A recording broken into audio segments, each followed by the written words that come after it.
Only way of to October 2020. Welcome to Monday. Welcome to a new week. Nduh Okoh is in the house. Good morning, Nduh. Good morning, Eric. How are you? I am well, thank you. And how are you? I'm very well, thank you. Good. Did It's you have a good to weekend? see you. Yes, I did. Fantastic. Good to see you. I too. did have a good weekend. Splendid. Are you all in black today? Here come the woman in black. There's a song for everything, I'm telling you. Huh? I don't know. It just kind of happened. Just happened? Okay. City Muga. Yes. Good morning, sir. Good morning, Eric Latiff. How are you doing? I am very well, thank you. City, could you use one more newspaper? Yes, there's space for one more. I'm a bit of a hoarder. I can see that. Yes. You know, it's very good for the self-esteem. Just piling newspapers. Okay. Okay. You look informed. You look thoroughly informed. You look like you're a person who... Like I was looking at that day. The daily business. And then you shuffle. And then you shuffle. Then you go back to where you top. started. Yes. The star. But the star was there. Why didn't you just say the star? Just you wanted to show people that you know you have many. No, not only do you have many, you read many. You read many, If yes. there isn't reading attached to the many, not very useful. However, one of the things that I found particularly interesting on the weekend was how it is our information in the media morphs with time. Meaning, headlines on the weekend are not as, should I say, as bold. Here I've looked for a nice tepid word, bold, as one sees them on weekdays. No. I looked through and I realized weekends, they're almost reasonable. You look at the headline and you read the article that follows, you say, yeah, it resonates. Okay. But come Monday, Tuesday, It was Wednesday. crazy. Yeah? Hey, you look, you say, okay, this is what's happening. Goodness. Outrage. What? Anyway. Hey, it's the beginning of a new week. It is, eh? You were saying your weekend was too short. My weekend was long, actually. Or it was too long. It was not too long. It was long. It was long. It was, it took the length of time that weekends are supposed to take. As opposed to... The other weekends, which were brief. Okay. I see. So this was a proper weekend. Proper weekend. It's interesting because everybody seems to be out and about.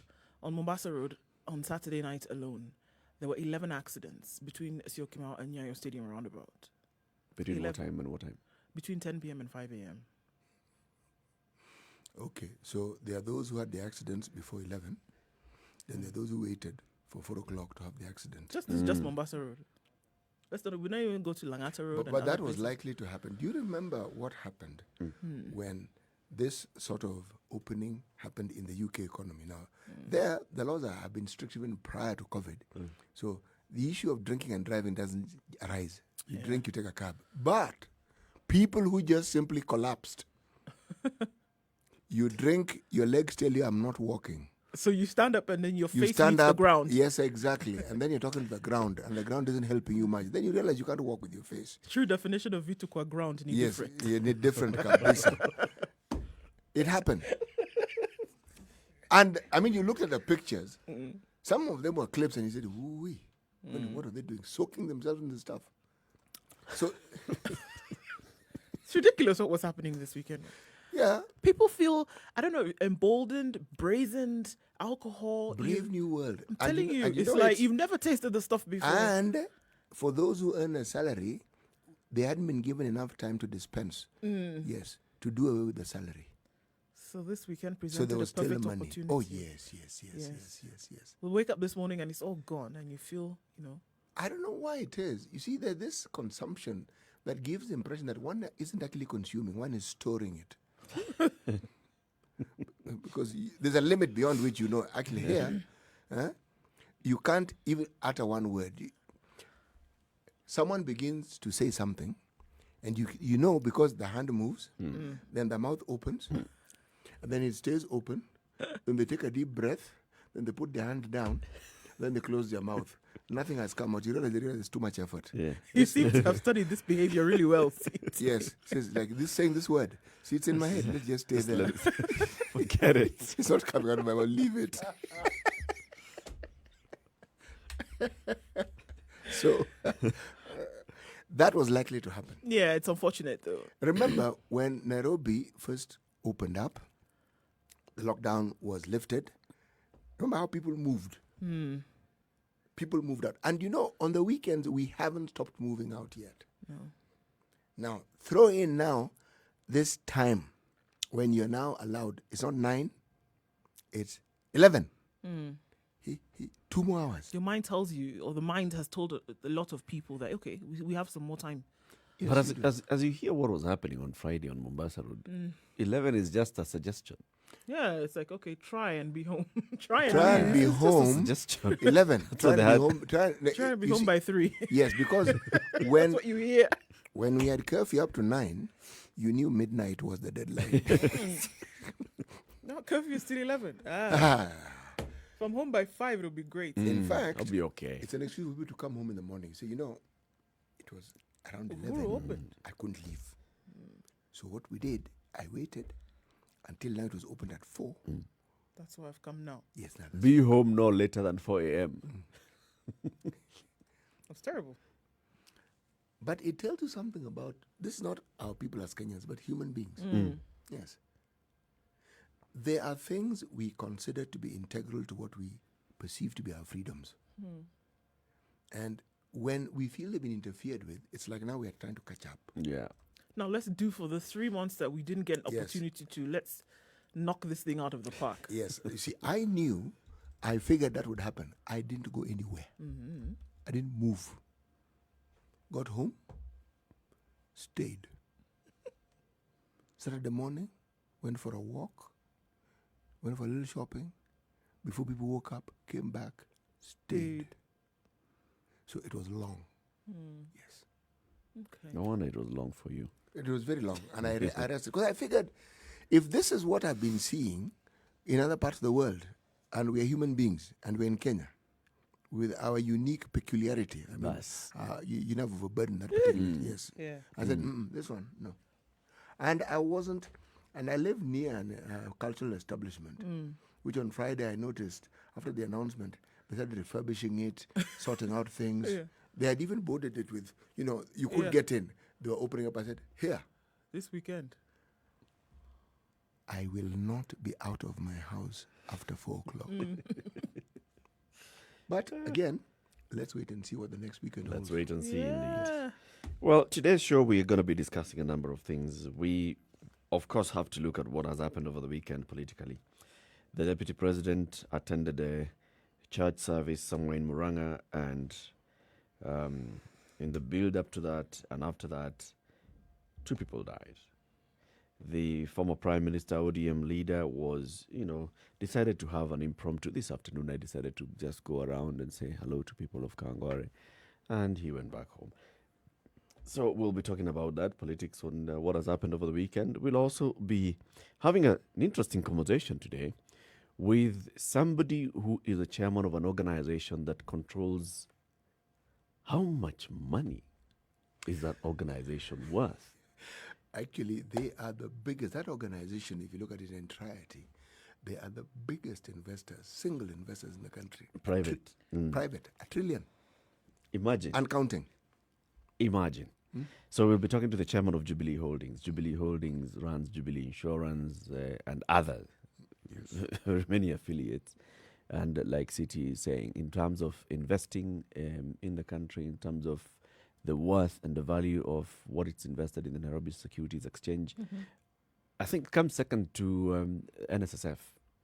Yes. It After comes- NSSF, then now we come to Jubilee Holdings and Jubilee's kind of investments, right? Yes, you do. And also, you see, there are other national or international corporations that probably could argue they have spent more and invested more. But if you're talking about a private commercial enterprise Yeah. that encompasses, if you're talking from health and to commerce, to industry, to the Hospitality industry, my goodness, $1 trillion Quite something. and counting. Quite They're something. big. Quite something. But let's begin where we always begin. Let's look at what's happened over the weekend with COVID-19 numbers in the country. Sure. Eyebrows raising in terms of the increment in cases in the country.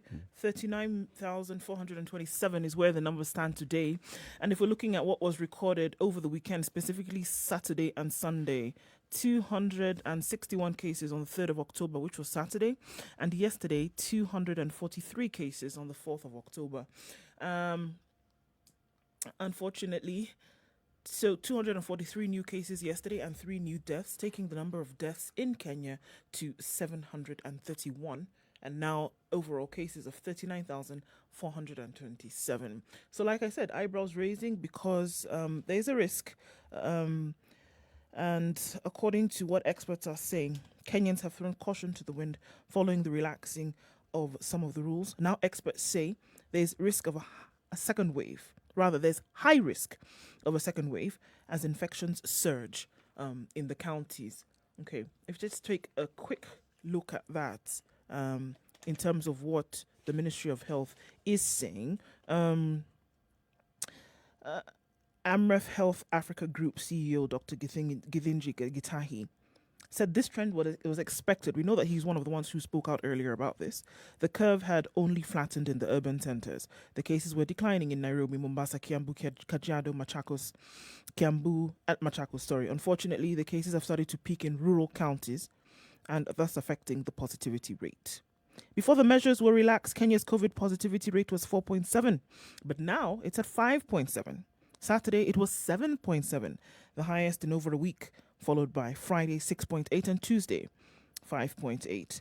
On Friday, Nakuru recorded the highest number of cases ever, the sharpest increase in 24 hours after returning 75 patients against Thursday, 13, edging out Nairobi and Mombasa, 2 of the 5 urban areas with the highest caseload. Kisumu had 7 on Friday against 37 on Saturday, a trend which is expected to continue in the rural and remote counties. So we're seeing an increase in the cases around the country. It's expected that this was going to happen. It does seem, however, that there's been a relaxation on individual and collective measures. So explain to me why this was expected to happen this week. Well, I don't know if it was expected to happen this week or it was expected to happen when there was more movement in the country. Yeah, so why is it happening this week? Because it's when it's the week after, more movement was allowed, I guess. Which more movement? It's because you can't say that there are more cases being tested. It's clear. Yeah. And even the more movement we're talking about, I mean, what more movement? There was still movement from within the country. There was. It's not like there was any lifting of a cessation of movement. That had already been done. The cessation of movement was lifted a long time ago. So why this week? I don't know. It just would seem. It could be that in terms of relaxation, people, and I want to be careful or cautious to say that now you say that people are moving a lot more than they were, and so now you'll see infections of people who didn't have it 2 weeks ago and now do have it because we don't know exactly what those numbers were. Were people coming back to this to urban centers from where they had gone in expectation of the lifting or opening up of the economy and more establishments then being opened? So are people coming back? I mean, those are things that we have to look at. Let me rain on that parade a little bit. When we get results as they're given to us, let's say by our people here in this lovely country of ours, Kenya, how current is that information? That's what I was going to say, because you can't say that it's people who didn't have it last week and then suddenly have it this week.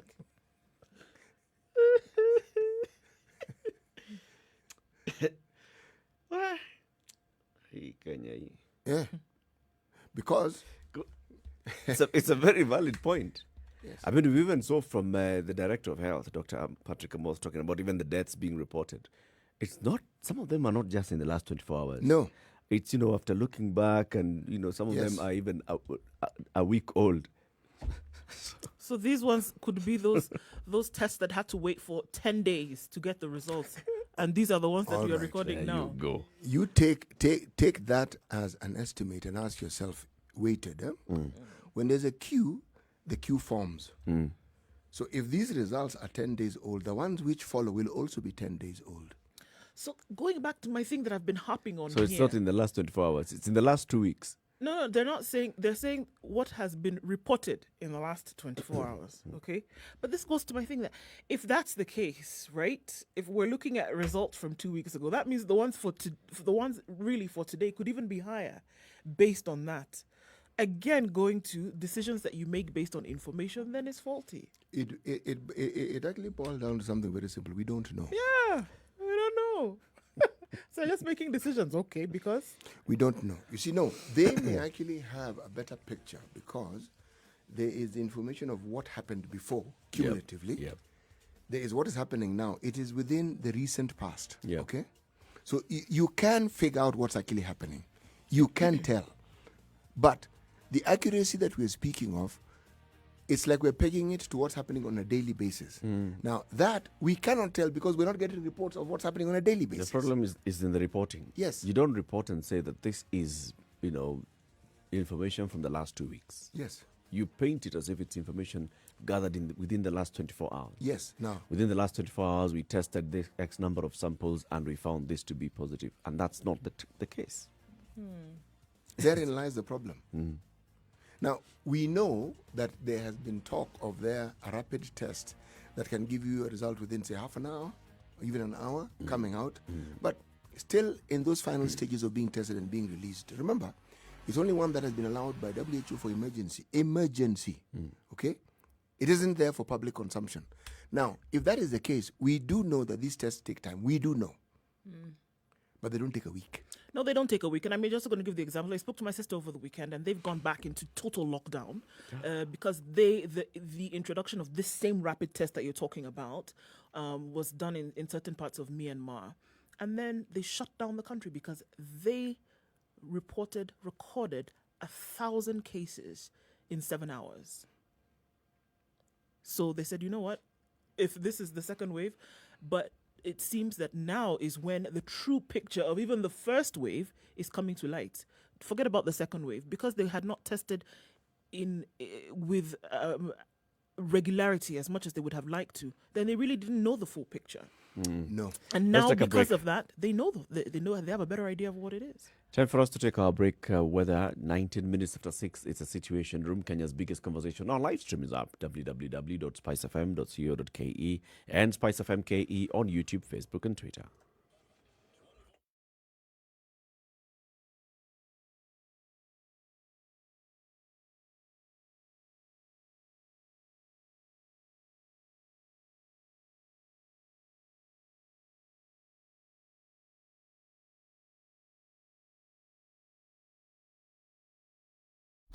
Classic soul, R&B, smooth jazz, neo soul, and nostalgic ballads. Make some noise.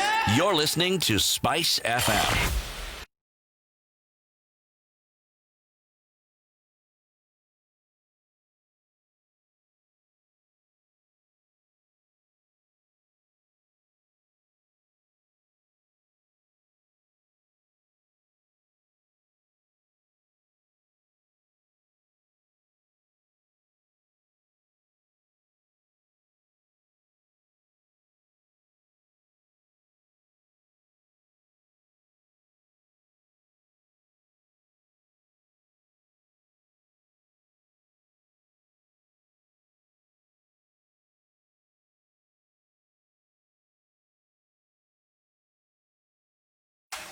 The weather with Spice All right, this FM. Monday morning, Nairobi looks partly cloudy at 14 degrees.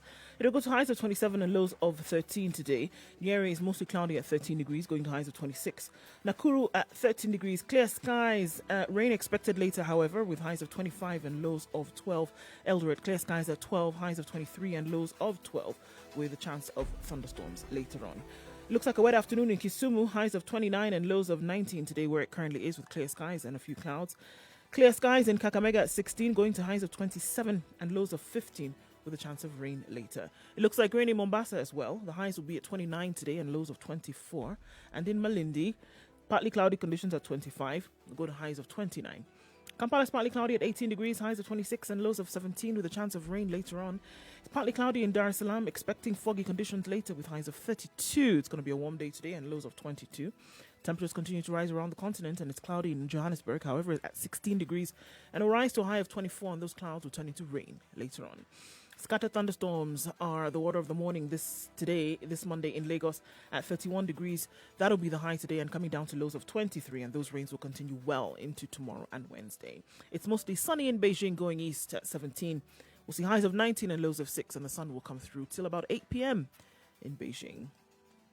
It's a rainy morning in Paris at 11. Highs of 15 and lows of 11 looking at thunderstorms continuing through most parts of today.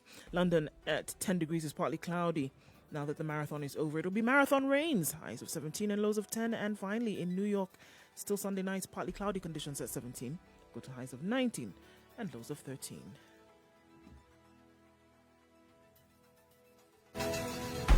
Spice FM. Spice up your life. Mature, intelligent talk every morning. Spice up yourself.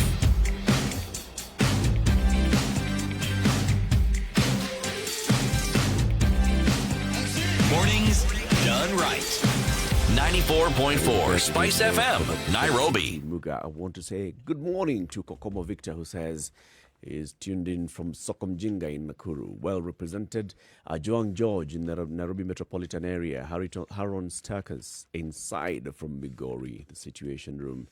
Bedi Ashley, obviously, tuning in from Macha, as you do every morning. And Dennis Kidero in Malindi, tuned in. Polisi Junior Atetwe, Pamoja at Lukume Cabras. All of you, good morning, and thank you very much for choosing the Situation Room to be the one that you wake up to each and every morning. Seti Muga, today's proverb. Yes.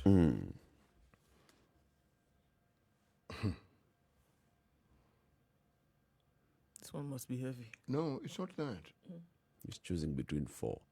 Actually, I'm actually not choosing between four. I'm actually choosing between two. Okay. Now, today being a Monday, you see, the debate that is going on in my head is which of these many lovely proverbs? Huh? Okay.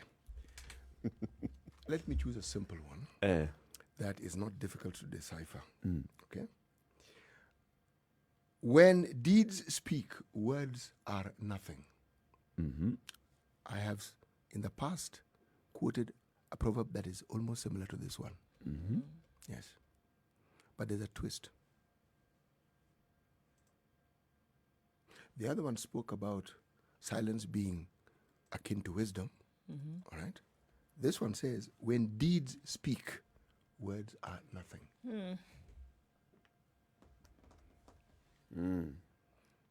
Yep. So akin to the other one, actions speak louder. Yes, than words. The other one hinted more towards silence being akin to wisdom. Yes. When deeds speak, words mean nothing. Yes. Words are nothing. Words are nothing. Okay. Let's look at the headlines. Nduh, start. Yes. Okay, so let's look at the front page of the Standard. We know the London Marathon took place yesterday.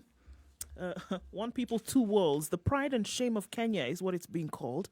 Double face. As the starter gun went off in London to signal Kenya's chase for glory, chaos rocked Murang'a in a parallel race for ignominy. In the end, the London win was fouled by loss of 2 lives in political violence. What will it take to stop this madness? So one people, two worlds, London Marathon women's champion Bridget Kosgei and men's runner-up Vincent Kipchumba when they brought honours to their country. On the right are scenes from Kenol in Murang'a, where rival groups engaged in street fights and appended a church function attended by Deputy President William Ruto. So that was quite unfortunate because 2 lives were lost. So 2 things happening there. When the much-awaited London Marathon took place in the morning, and we know that Eliud Kipchoge was, He was unable to hakuwa anasikia poa. literally was unable to perform in the way in which many thought that he would. And it was said that 25 kilometers, or he said rather that 25 kilometers into the race, he one of his ears had blocked. And we know that with runners, that takes a toll on their balance and all sorts of things. So he was and throughout the race, we heard commentators saying there must be something wrong here because this is just not him. Either he has a medical problem and he's not able to communicate the same. So he came in 8th. He was expected to be first. While this was going on in London, at home, on the day tenacious Kenyan athletes were asserting Kenya's pride to the world in London, local politicians were underlining their incorrigible appetite for violent approach to political mobilization. So we go on to say the glistening glory won in London by the sweat of Bridget Koskei's brow was fouled by the violent death of 2 people following Deputy President William Ruto's chaotic entry into Kennel, a sleepy market centre in the outskirts of Thika. It is the conundrum that defines the Kenyan identity. Hard-working citizens on one end who toil all day, long to bring honor to their country and families, and another lot of conceited leadership, whose obsession with power justifies every means of accessing it, including the loss of lives. Interesting, this play between these 2 events that took place yesterday. Parallels can be drawn, I guess, but many things were going on and happening, and it's unfortunate that this happened locally. Mm-hmm. Would you not say that deeds have spoken? Deeds have spoken. Deeds in this case, on one side, many would say fortunately and unfortunately, deeds have spoken. Yes, in both cases. The race was run, the race was won, and a political race began on this side, and you begin to wonder if anything was won. Right. Yes, something was won, infamy. Infamy was won. Yes. Lives were lost, though. Yes. Yeah. Lives were lost, unfortunately. Unfortunate. The BBI report will be unveiled in a few days, according to ODM leader Raila Odinga. That's page 4 of the Standard and page 6 of the Nation. ODM leader says BBI report will be out in a matter of days. This is the number of what time that ODM leader is saying this? It will be out in just a couple of days and it will be out. Soon. This is not the first time that he's saying this. It's not the second, it's not the third time. This number of days, let's wait and see exactly how many it's going to take for the BBI report to come out and then what happens after that. And he was speaking yesterday saying the BBI report is ready in a matter of days. Uhuru and I will receive it. We'll publicize it for everybody to read. So I get surprised when I hear some people oppose it. How do you oppose what you have not seen? It's an extremely valid point. So how can you even discuss it? Yeah, how can you oppose or encourage something that you've not seen? Well, opposition is a discussion in a sense. You are simply pointing out to things that you think you disagree with on this thing which nobody has seen except those who perhaps are preparing it. And yet it's supposed to be a national document that's supposed to herald a bright new dawn. Well, the argument could be on both sides. For those who oppose it, how do you oppose something you've not seen? And then how do you also support something that you've not seen? well, that puts The other question is, why haven't we seen it? I mean, it's not like it's being prepared somewhere on the moon and then it's going to be brought to us. It's not like Moses has gone up the mountain and he's the only one who's having a conversation with the Lord, and then we don't know exactly what God is telling him. This is a report of a compilation of what people have said. So it's very possible that, everybody who's having a conversation is having a conversation based on what they have seen happening. We had a series of rallies just before Reggae was paused. What was happening around the country? It was a conversation about BBI. And what was that? It was validation of a previous report that had been produced. So you can basically was that deduce. previous report made public? To everybody? As in terms of printed copy so that everybody can read? Online, No, if but the it was made public in terms of it was published in the papers. We had the copies of it. No. Made public is like the Constitution. Anyone can access it. You can access it online. I mean, it's not something that you don't need to struggle to find it. Yeah. So if you're discussing it, all you need to do is use whatever gadget you have to look for it, And find it, right. and find whatever relevant information you want. And why it becomes, yes, exactly. That's when it's public. If published in the papers, how many people read the newspapers in this country? Those that are commenting. Yes. Now, those who are commenting, are they the only ones who give the opinion? The answer is no. But why it becomes important is because this public money used for a public exercise that's supposed to benefit the Mwananchi, you cannot talk about a benefit of something I don't know. It's not possible. At least when we are taxed, we have an idea of where the money was purposed to go. Whether it goes there is a different discussion. Well, at least you had an idea. No, we have an idea. Right. There's a budget. We are told we want to spend this on this. We're told we want to spend this. At least we are informed. So from that information, you can say, you said you'll spend money on this. You haven't. Or if you have, tell us how you've spent it so that we can understand this. But this one, we have this document that we want to present to you, which is going to help us do A, B, C, D, including a referendum. Okay? And yet we don't know the content. We don't know the content of and that. our money has been... Keep holding on. It's coming out in a few days. No. 29 minutes to 7. Let's take a look at the traffic.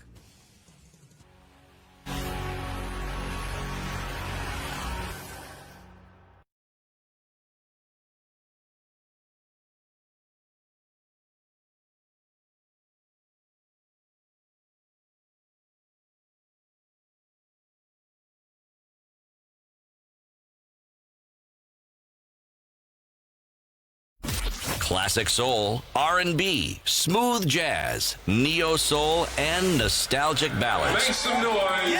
You're listening to Spice FM.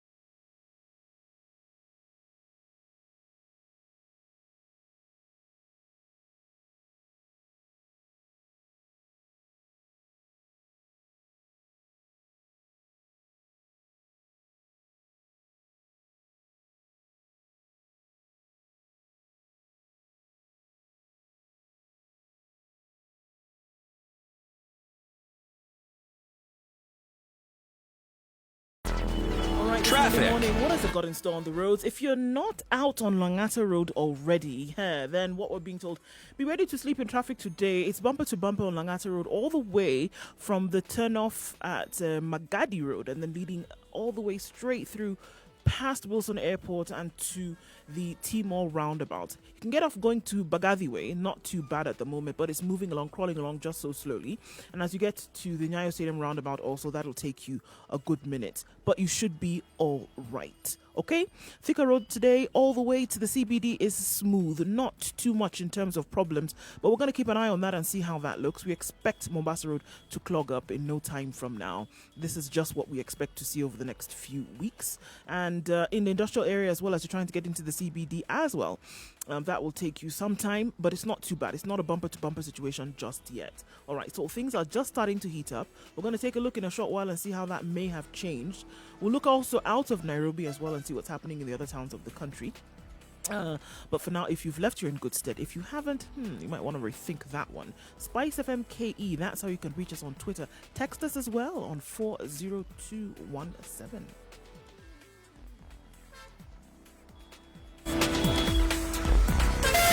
Spice FM, Malindi.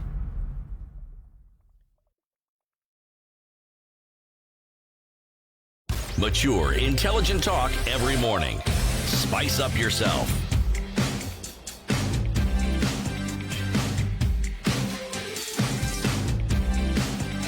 Mornings Muga. done right. 94.4. It is a very special day for you and people like you. Today is World Teachers Day. Happy World Teachers Day, Mwalimu. Thank you very much, sir. So teachers all over the world are celebrating the World Teachers Day today amid unusual circumstances presented by COVID-19. However, there will be no processions held to honor the profession. According to the TSC CEO, Nancy Macharia, teachers have played a very important role in this period because they have been sharing Ministry of Health safety messages to learners and their communities. Despite the pandemic, many teachers have been busy engaging learners in academics, life skills, and guidance and counseling. Yep. So that is actually contained in the Nation, and the Standard talks about week 2 of teachers in school minus pupils. So the question, of course, that keeps being asked, though there have been attempts to respond to that question, what are the teachers doing in school? Preparing. See that preparation that you're asking about? Sorry, Eric, this one will not be responded to by that one word. The details of that preparation, what exactly are I've they? seen video clips of, teachers even playing a ringa roses, They're bored. No, that's They're that's what. preparing to teach students how to play. Yes. Okay. All right. Okay. It's okay. That's part of it.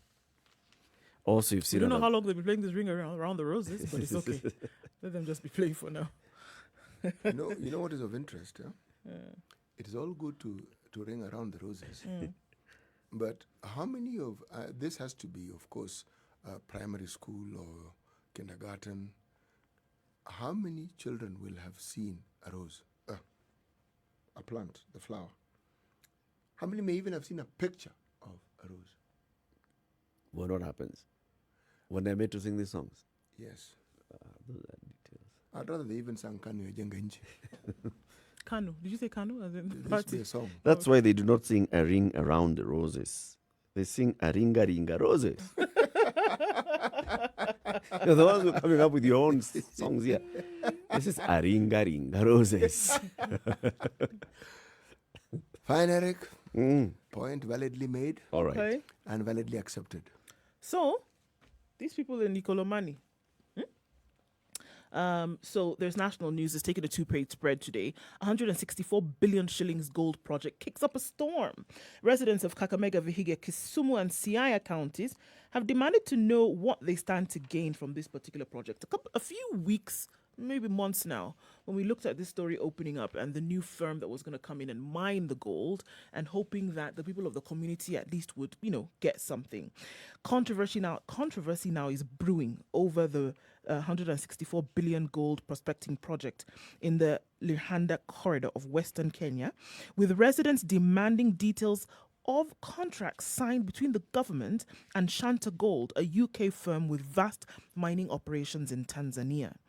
Through their leaders, the residents of the expansive gold belt that straddles Kakamega, Vihiga, Kisumu and Siaya counties want to know what they stand to gain from the project. Shanta Gold, which is also what they talked about months ago. Shanta Gold, which is AIM listed in London, recently announced that Busia and Kakamega counties could be sitting on high-grade gold deposits, literally sitting on a gold mine, on a scale only comparable to the Great Abiti Gold Belt, which stretches from Wawa in Ontario to Val d'Or in Quebec, Canada. So there's big money here. There's big gold here. And the history of this project has dated back to 1929. And we're now looking at, so there was small scale and alluvial gold mining between 1929 and 1945, all the way to 2020, where we see Shanta Gold acquiring 100% of Acacia from Barrick Gold, which now gives them the right to go ahead and mine. And this should be a cause for happiness, jubilation? Not quite yet, because the residents or the people in the area associated are saying they really don't know what is going on. They know that there are these contracts that have been signed between the leaders and between their leaders essentially and this gold mining firm, but they don't know how they stand to benefit. They don't know how they're going to be involved, and there has been insistence that they don't want things to go down the way it has in other areas. Tullow Oil, for example, in northern Kenya. They want to be part of the process from the very beginning, is what they're saying. So, according to the firm, once the economic viability of the project is ascertained, What on earth were they signing if this had not been ascertained? well, that's the thing. So, according to them, they're still in the exploration stage, and these are the questions that residents and concerned individuals are asking now, coming together as an association to ask what exactly is going on. You know the thing about minerals, as is with oil, they tend to follow things that are referred to as veins, meaning you can tell the pattern of where it exists, either by looking at the soil around it, the rocks around it. Before, you actually needed some physical labor to understand it. With modern technology, you don't. Just the formation of the land mass and whatever's around it can give you a very clear indication of what you have under the earth. Why? Because gold has been mined all over the world, so people have gotten to understand what to look for. Now, unfortunately, anything that has to do with minerals in this country is always shrouded in more mystery than any mystery book or movie that you can come across. There are so many stories around it, you're never really sure which is which. Did we not have a story of the riches that awaited people in Kwale with the Titanium mining. Yes. Mining, yeah. And this isn't something, there's no iffy but perhaps about it. It's being mined. It's something that is needed. Same thing in Turkana with Tullow oil. Suddenly, yes. Vagueness creeps in and suddenly you're not really sure what's happening there. And then now, if you go to Taita Hills, iron ore, silence, almost absolute mute silence about it. And yet we are mining iron ore in the Taita Hills. We mine it. First grade. I don't know what it's And called. rare earth and all. Yes, so I don't know if it's exactly called first grade. That's me calling it first grade. It's okay. But top of the line. And most of it has been ending up in China. And it didn't begin yesterday. Do you even hear talk about it? No. So we have an entire department that deals with mining. Do they ever come out and tell us what these things are? All you hear is private studies that tell you, this particular region has natural gas. This particular region has natural coal, as opposed to false coal. This particular region has, we hear. But do we hear a concerted effort by the government to inform you about what wealth lies under the earth in various regions in this country? No. And how it's going to benefit people. I think Yes, it's just kept like a state secret and all that. It is, yes. And yet, the truth of the matter is the whole purpose of having this is that the country should benefit. Should benefit. Not very far from this particular country of ours. If you just go down south, 4 hours flight, you'll end up in South Africa. Okay? Actually, you'll end up in, if you take flight, Oliver Tambo International Airport. The reason why that country became what it was, apart from just working and benefit from the back of the poor natives, is that they had mineral wealth. That mineral wealth built the country. Now, we are saying we have mineral wealth. I would hate to look at just across the border in DRC, whose mineral wealth is actually beyond even our own imagination. Undiscovered. Yes, and how it has not benefited the people. I would not really want us to go that route. How would you manage that conversation, though, as a government? Sometimes, I just sit back and I ask myself, with the way, the expectations of the people and all, as a government, if you just went out openly and said, all right, so in this area we have possibility of some good deposits of gold, in this other area we have iron ore, here we have rare earths, here we have this and the other.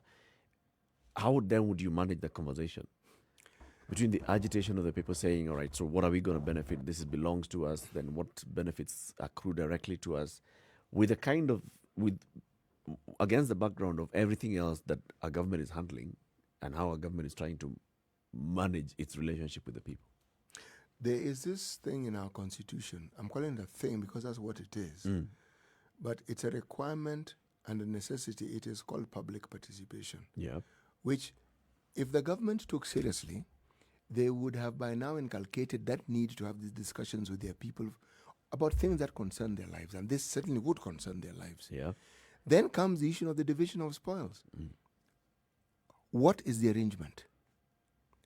What is understandably the role of the national government? What again is the understandable role of the county government? When there are benefits, how do you divide it? Because there's always that discussion, and it can't be a constant. You know why? There is the issue of recovering what it is your investment entails. And then there's the issue of thereafter, because after a while, surely you'll have recovered if indeed this thing is as profitable as you claim. Yeah. Thereafter, what should the division be? So if we start, let's say, by a 90-10% arrangement, 90-10. After a period of time, it should be 80-20.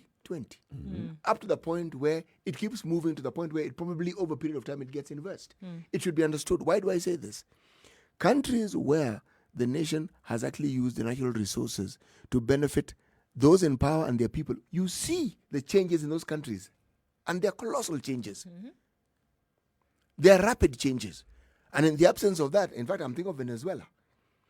The oil riches that that country has, when it was properly utilized, people who would otherwise never have assumed they might get university education, because that money was being used to actually benefit the people. Yeah.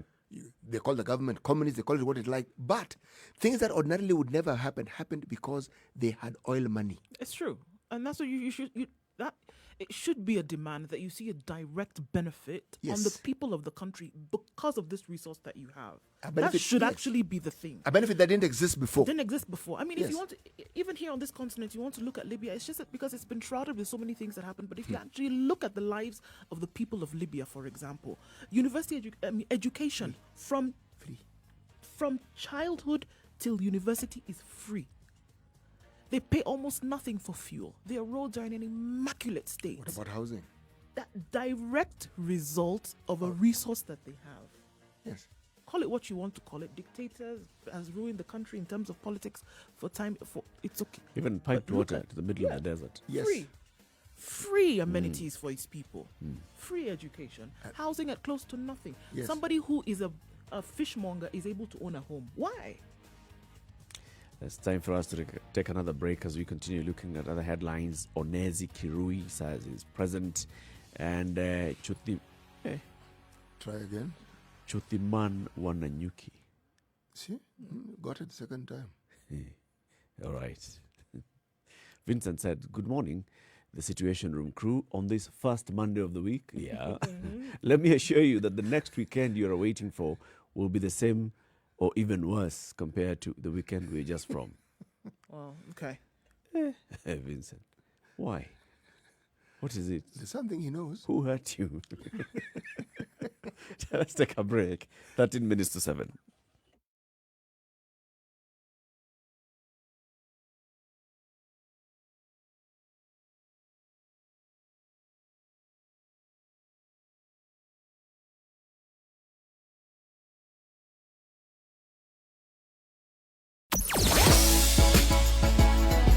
Sugar and spice and everything nice. Spice and Spice up your life. Mature, intelligent talk every morning. Spice up yourself.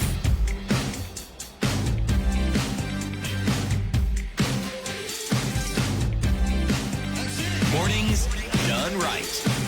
94.4 Spice FM, Nairobi. I am looking at a very interesting case. Headline in the Business Daily: AG moves to seize property of SK Macharia's properties. AG office moves to seize SK Macharia's properties. Attorney General. Okay. Why? Okay. Well, there is a debt, a 34-year-old debt, which went to the Court of Appeal. It kept getting higher and higher. And on Friday, in Kenya Gazette notice, this gentleman, they say, was now declared bankrupt. Wow. Let me just read it for you. The state is set to seize the assets of media mogul SK Macharia, including Royal Media Services, after the businessman lost his appeal against a court judgment declaring him bankrupt over a 34-year debt. The court, the AG's office on Friday issued a bankruptcy receiving order, allowing the state to take over and supervise Macharia's business with the aim of settling all his debts. This 34-year debt, it's over what? Was it Matthew paper or what? Royal card. It began as a debt of 500,000 shillings and has ballooned to 293.9 million shillings. 500,000. Yes, that's what it was. What? Uh-huh. Okay. And that is, they say he failed to pay it. Remember, 34 years, you know, that's 3 decades plus, Yes. 3.5 decades. And has gone on and on and on and on and on until now. This is 1986. Yes. Wow. Okay. Okay. I think that there's a lot really to actually learn from that story and getting to understand the background of it, and then what happens to. I'll Well, say- actually, you know, it's very odd about this thing. Huh? If you go back to the history of this case, it has to do with some land that a gentleman by the name of Waithaka was supposed to have bought. Okay? He says he paid a deposit of 500,000 shillings to one Mr. S.K. Macharia and his wife, okay, in the 1980s. Okay? And he says the couple acknowledged receipt of the money, and but Mr. Waithaka still owed money. Now, why am I mentioning this? This case has gone on, and this report also indicates that there were mentions and there were demands that Mr. S.K. Macharia supposedly ignored. Okay? Lo and behold, 30 years down the line, this is what it has come to. Now, even as we sit here and talk about it, okay, what is going to come out and what we are going to hear, I'm now being a prophet, Okay. is that he's being picked on. Yeah. He's being targeted. Yes, he's Yeah. being picked on. Political. It'll be said it is political. It'll be said he has political leanings in the direction that some people do not support. And as a result of that, he is being targeted. Okay. Yes. And this matter, which in my opinion could easily have been resolved, and which was not resolved, and if this report is true, simply because the amount may have been something that one assumed this I will sort out. But by the time the AG comes in and issues that order, and it is gazetted, you do have a problem on your hands. There's a problem here. My goodness. Let's see how it goes. So, remember Sirisi MP, Yes. John Waluke, who is out on bond in a corruption case. He has now paid the fines for 57 prisoners before leaving prison. He seems to have some money on his hands, eh? The lawmaker who has been in jail for close to 4 months, who had been in The jail. amounts of the Wait now. fines? The lawmaker who had been in jail for close to 4 months said the fines range from 1,000 to 10,000 shillings for 57 of these fellas. And he says, I quote, I did it in my own capacity as a legislator because I could afford it. There are a number of prisoners who have been suffering for even more than 1 year for failing to raise 1,000 shillings. We know that he was convicted in June for the theft of 297 million shillings from the National Cereals and Produce Board. We had heard him say before that he really feels that something needs to be done about the state of prisons in the country, number one, and also people having been charged and jailed for things that they did not do. This is Wrongfully. something for wrongful imprisonment, Yeah. wrongful sentencing, ignorance of the case, and maybe something that they could have gotten away with as a misdemeanor, but now have been jailed. And it's not, I mean, he talks about having porridge at 6 a.m. and lunch at 10 and dinner at 2, and then having to sleep on one side. And then it's the governor of the prisons, a prisoner like them, who would decide when you can flip over to the other side. I mean, terrible situation in the prisons. And I wish he's I going wish to he now would take champion. this. He's going to now champion change. in the I wish prison he sector. actually could do that. You know, because what he's describing, he's not the only one who's described this. That tells you that it's the situation in our problem. prisons, right? So there is very high likelihood that this is actually the situation in our prisons. There are people who are in prison wrongfully jailed. There are people who are in prison or in remand prison awaiting their cases for years and Awaiting years. There are others who are living in that kind of condition. I wish it was actually possible to champion this and see change. Eric, In our correctional you're actually very services. right. There are people who probably were arrested because they were drunk and disorderly, Yep. went to court, somehow that went this way and that way, ended up in jail.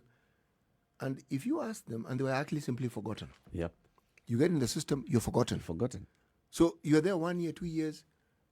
Even you forget what it is that took you there in the first place. As we speak, there is a man who is in jail because he was drunk and disorderly, and the gentleman who should have been in jail for robbery with violence is walking around free in Kenya at the moment, and he's in jail on a charge that was not him for the sole reason of having the same names as this other gentleman, Also, and things they were tell us. swapped. When Yeah. things were swapped, Do you know Okay. what is truly interesting is that when you read about the cases of prisons, it reminds you of prisons in the 19th century UK, where being poor was like a curse.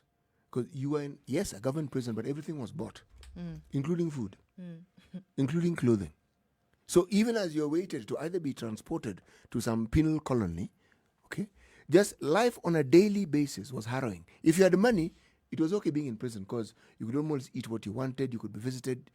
In short, life was very different. And if I listen to the cases that I've heard, our Kenyan penal system is not really that different.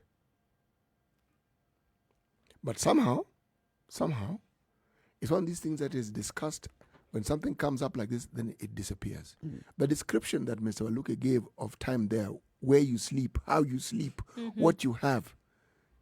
And yet, the prison services have a budget every single year for the number of prisoners they have Yeah. and for the upkeep of these prisoners. Yeah. Where on God's good earth Does it go? Yes. Same question being asked all over again.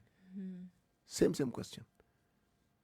Talk about the justice system, and it's everywhere in the world. It's anything but such a justice system. No, Such an it's an injustice system. completely, because there are very many people who are there who are suffering, and they ought not to be suffering. And then you wonder why people go to prison and come out and immediately go back to crime. Immediately. Yep. So Whereas prison is supposed to be a Corrective. rehabilitative Yes. system, Yes. it really is not. this one it's an entrenchment system. So people go in there and they're hardened. So now you compound that thing that maybe would have brought it. Now is compounded. No, they're now determined. Yeah. They see no way other than to follow a certain path in life. And yet that need not be the case, really.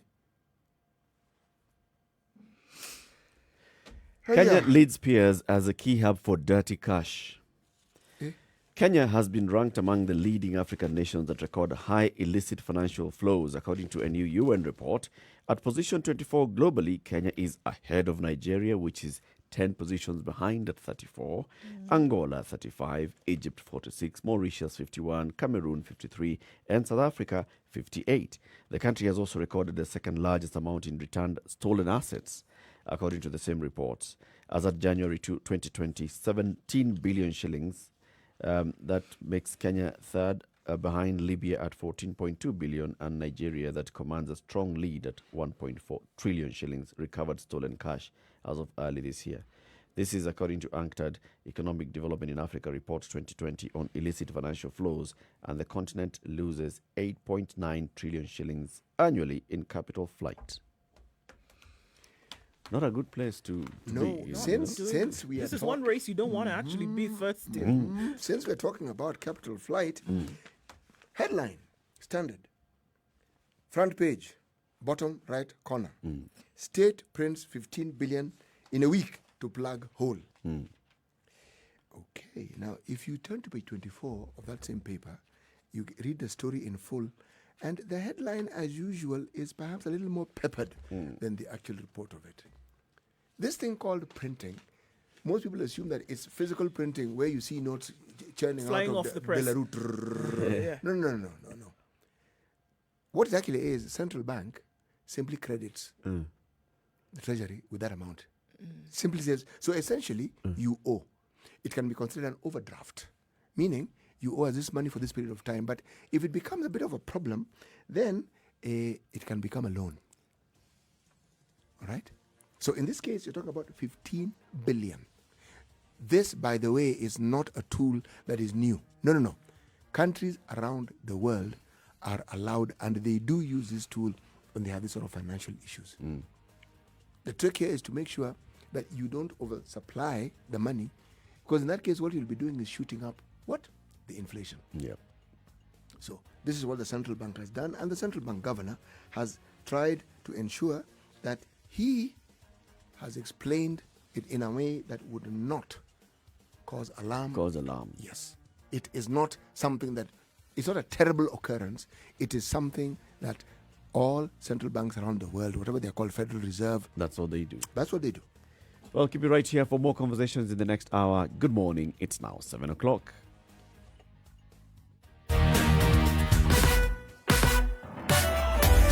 Sugar and spice and everything nice. Spice it. Spice up your life. Spice FM, Nakuru. All right, so the not so sleepy giant that is traffic on Mombasa Road is now awake. Traffic all the way from Lolongo, and that is heading towards Cabanas, and even thereafter, it's a clog up and it's bumper to bumper. We're likely to see this for some time now, and this leads all the way to the JKIA turnoff, and then towards Cabanas, and then towards General Motors. You have a little bit of a free space, and then as you get to Bellevue, and then moving forward, traffic starts again, and this takes you all the way then to the Nyayo Stadium roundabout. And after that, all the way through Uhuru Highway and then through to Westlands. Bumper to bumper as you're trying to get into the CBD, guys. So there's traffic there. There's traffic on Langata Road today coming in through the Timor roundabout. There's also some traffic trying to get into the CBD from Jogo Road as you get to the City Stadium roundabout. That's also moving very, very slowly this morning. Coming off of Thika Road today is where we won't have too much of a headache. Kiambu Road, however, is now 5 lanes where it should be 2. Trying to get into the city or trying to join the Thika Superhighway from there also is a bit of a pain. So it's Monday morning. Everybody's out and back into the CBD. So we expect heightened levels of traffic. If you are stuck somewhere, do let us know. Tweet us on SpiceFMKE, or you can send us a message as well on 40127. Let us know where you might be stuck or find an alternate route, and we can see how we can get people to use just that.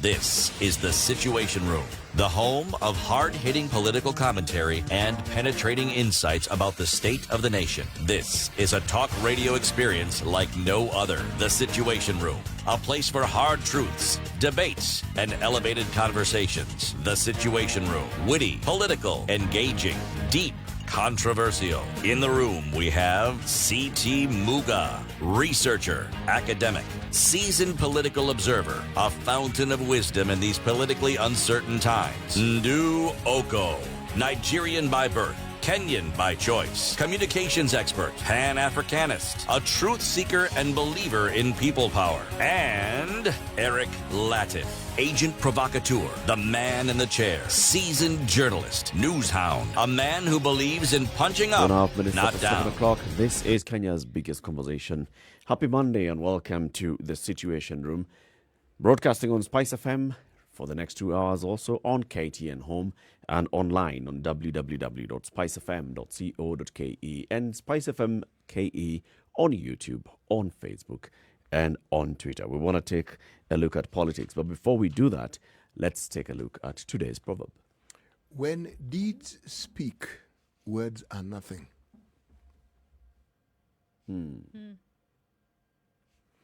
We have given deeds a voice here. And so when they speak, words that usually have the voice are nothing. When deeds speak, words are nothing. Okay. What is this from? It's a traditional African saying. Okay. Whenever you hear that statement, what it means is that it is a saying that you can find in almost every corner of the continent. Right, every language, yeah. Yes, in almost every language, there'll be an equivalent. Or should we say a near equivalent? Yeah. Yes. All right.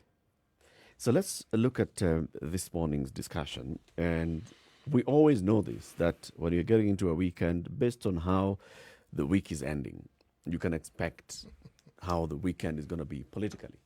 What kind of rhetoric you're going to see politically, what kind of then week you will start the following week with, because of what you've seen happening. So towards the end of last week, of course, we saw the whole of last week. At the beginning of the week, there was the COVID-19 conference at KICC.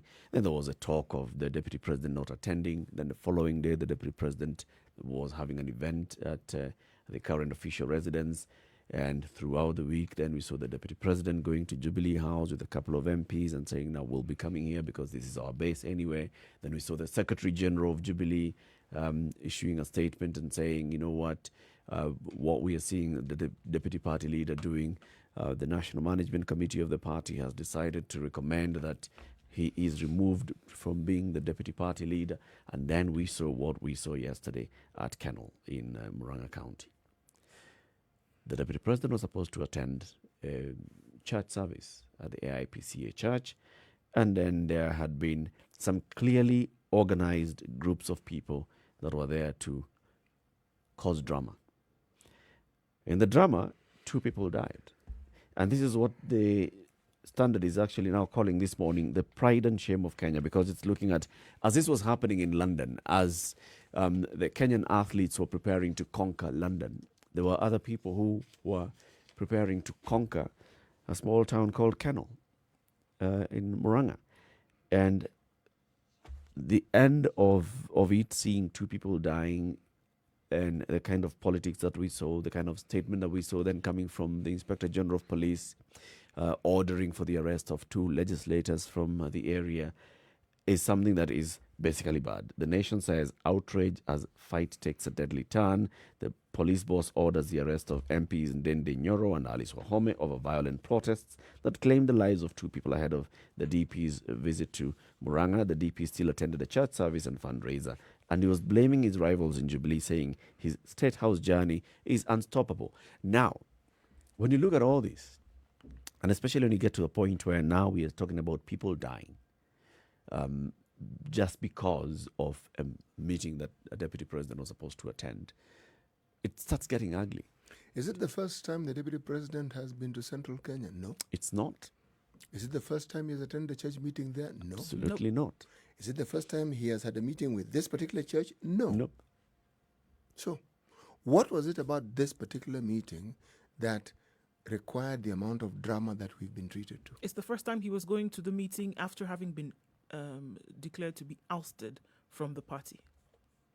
So essentially what we're saying here is that a party disagreement, party squabbles have now reached the national arena Yes. via the media. Because essentially this is the same Tanga Kileweke issue playing out in Kano. But whereas in the past there have been people lining up to greet him, are we saying that these people who caused this mayhem simply did this out of their own volition? They more or less decided that today is a day when there isn't much happening, maybe we need to cause a little chaos? Or do you think that these are groups that were actually, the entire exercise was orchestrated? Well, it's been speculated. I mean, the whole of yesterday, what did we hear? And what were we privy to is that it could be that it was orchestrated. Groups of people who had been rounded up to do something like this, knowing full well that the deputy president was going to be in attendance in this particular area. So it wasn't just that, people were standing about and lacked something to do. It would have been that somebody put their muscle and their money behind these groups of people to do this. It would be it's still speculation, but it wouldn't be that it was hoped or planned out that anybody would die. But to cause some mayhem, to put about some ruckus, and then just to make sure that whatever meeting then was scuttled or whatever process was scuttled, that was the intention. To what end? To what end? I mean, just to show that To drive a point home. to drive a point home. Which point?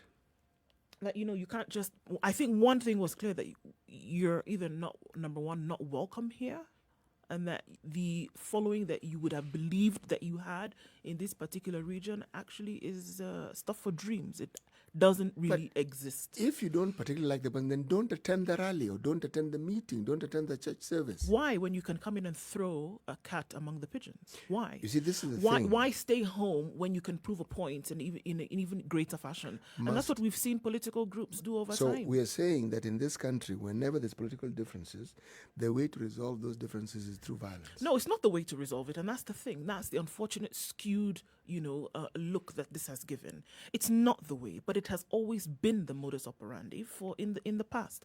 That mayhem and drama has been the way to prove a point. I wish it were not. I wish it were the other way.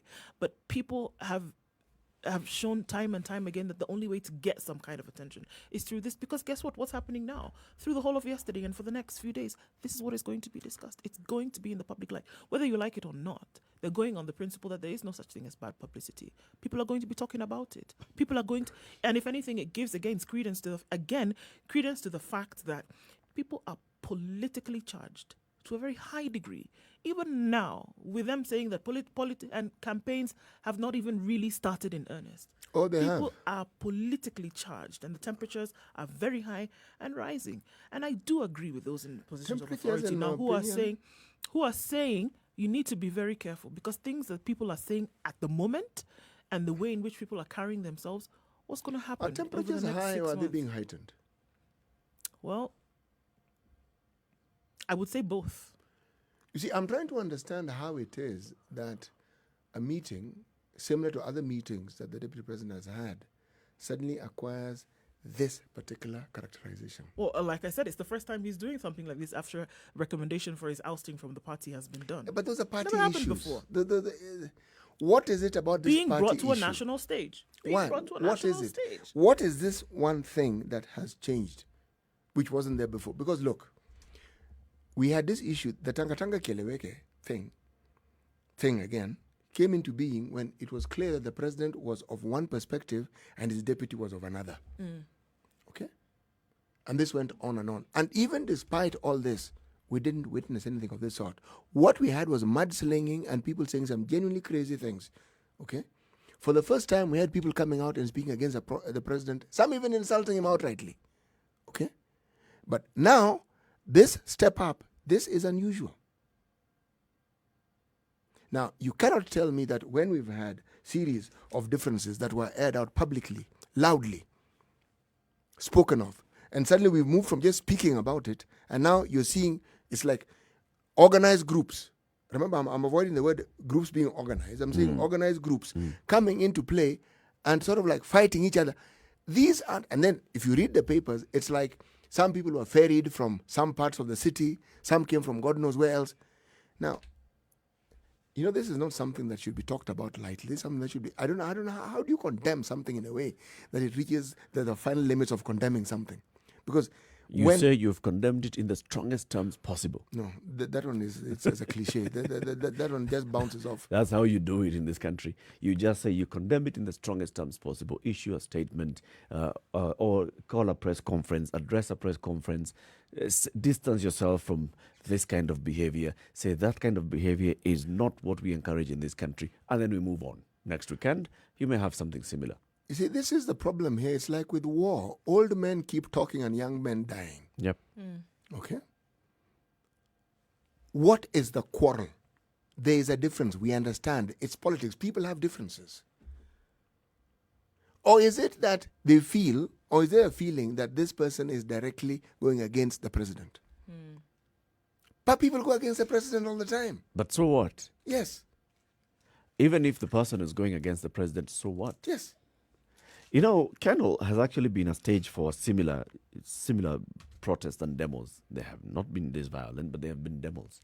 Demos against the vice president, the deputy president, demos against the way certain leaders within Mount Kenya region are aligning themselves. Demos, it's not the first time.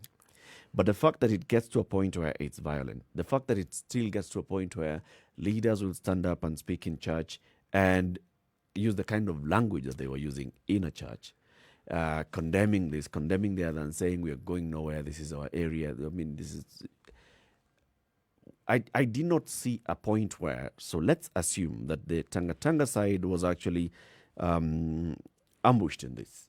They had planned, they had been invited to, the deputy president had been invited to attend a church service at Kennel, and, he had accepted, and leaders who were allied to him had said, all right, we're going to accompany you to the church service. And so they were ambushed then by this kind of violence that was happening. Okay. And then you're really, really annoyed. Okay.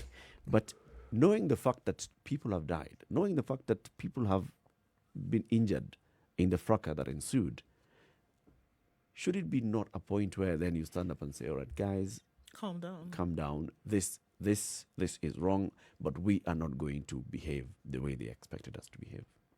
This is not how we're going to conduct ourselves today. We are coming to attend a church service. We are going to talk to our people, and this is all we're going to do. And we are going to be the ones that show what peace means. Did we see that? We didn't see that. Then this other side that is being accused, and they're vehemently denying that they did not participate in this. They were not involved in causing this fracas. They're not coming out to say, you know what, people, okay, whatever the case, let's promote peace. No. It's a condemnation, the strongest terms.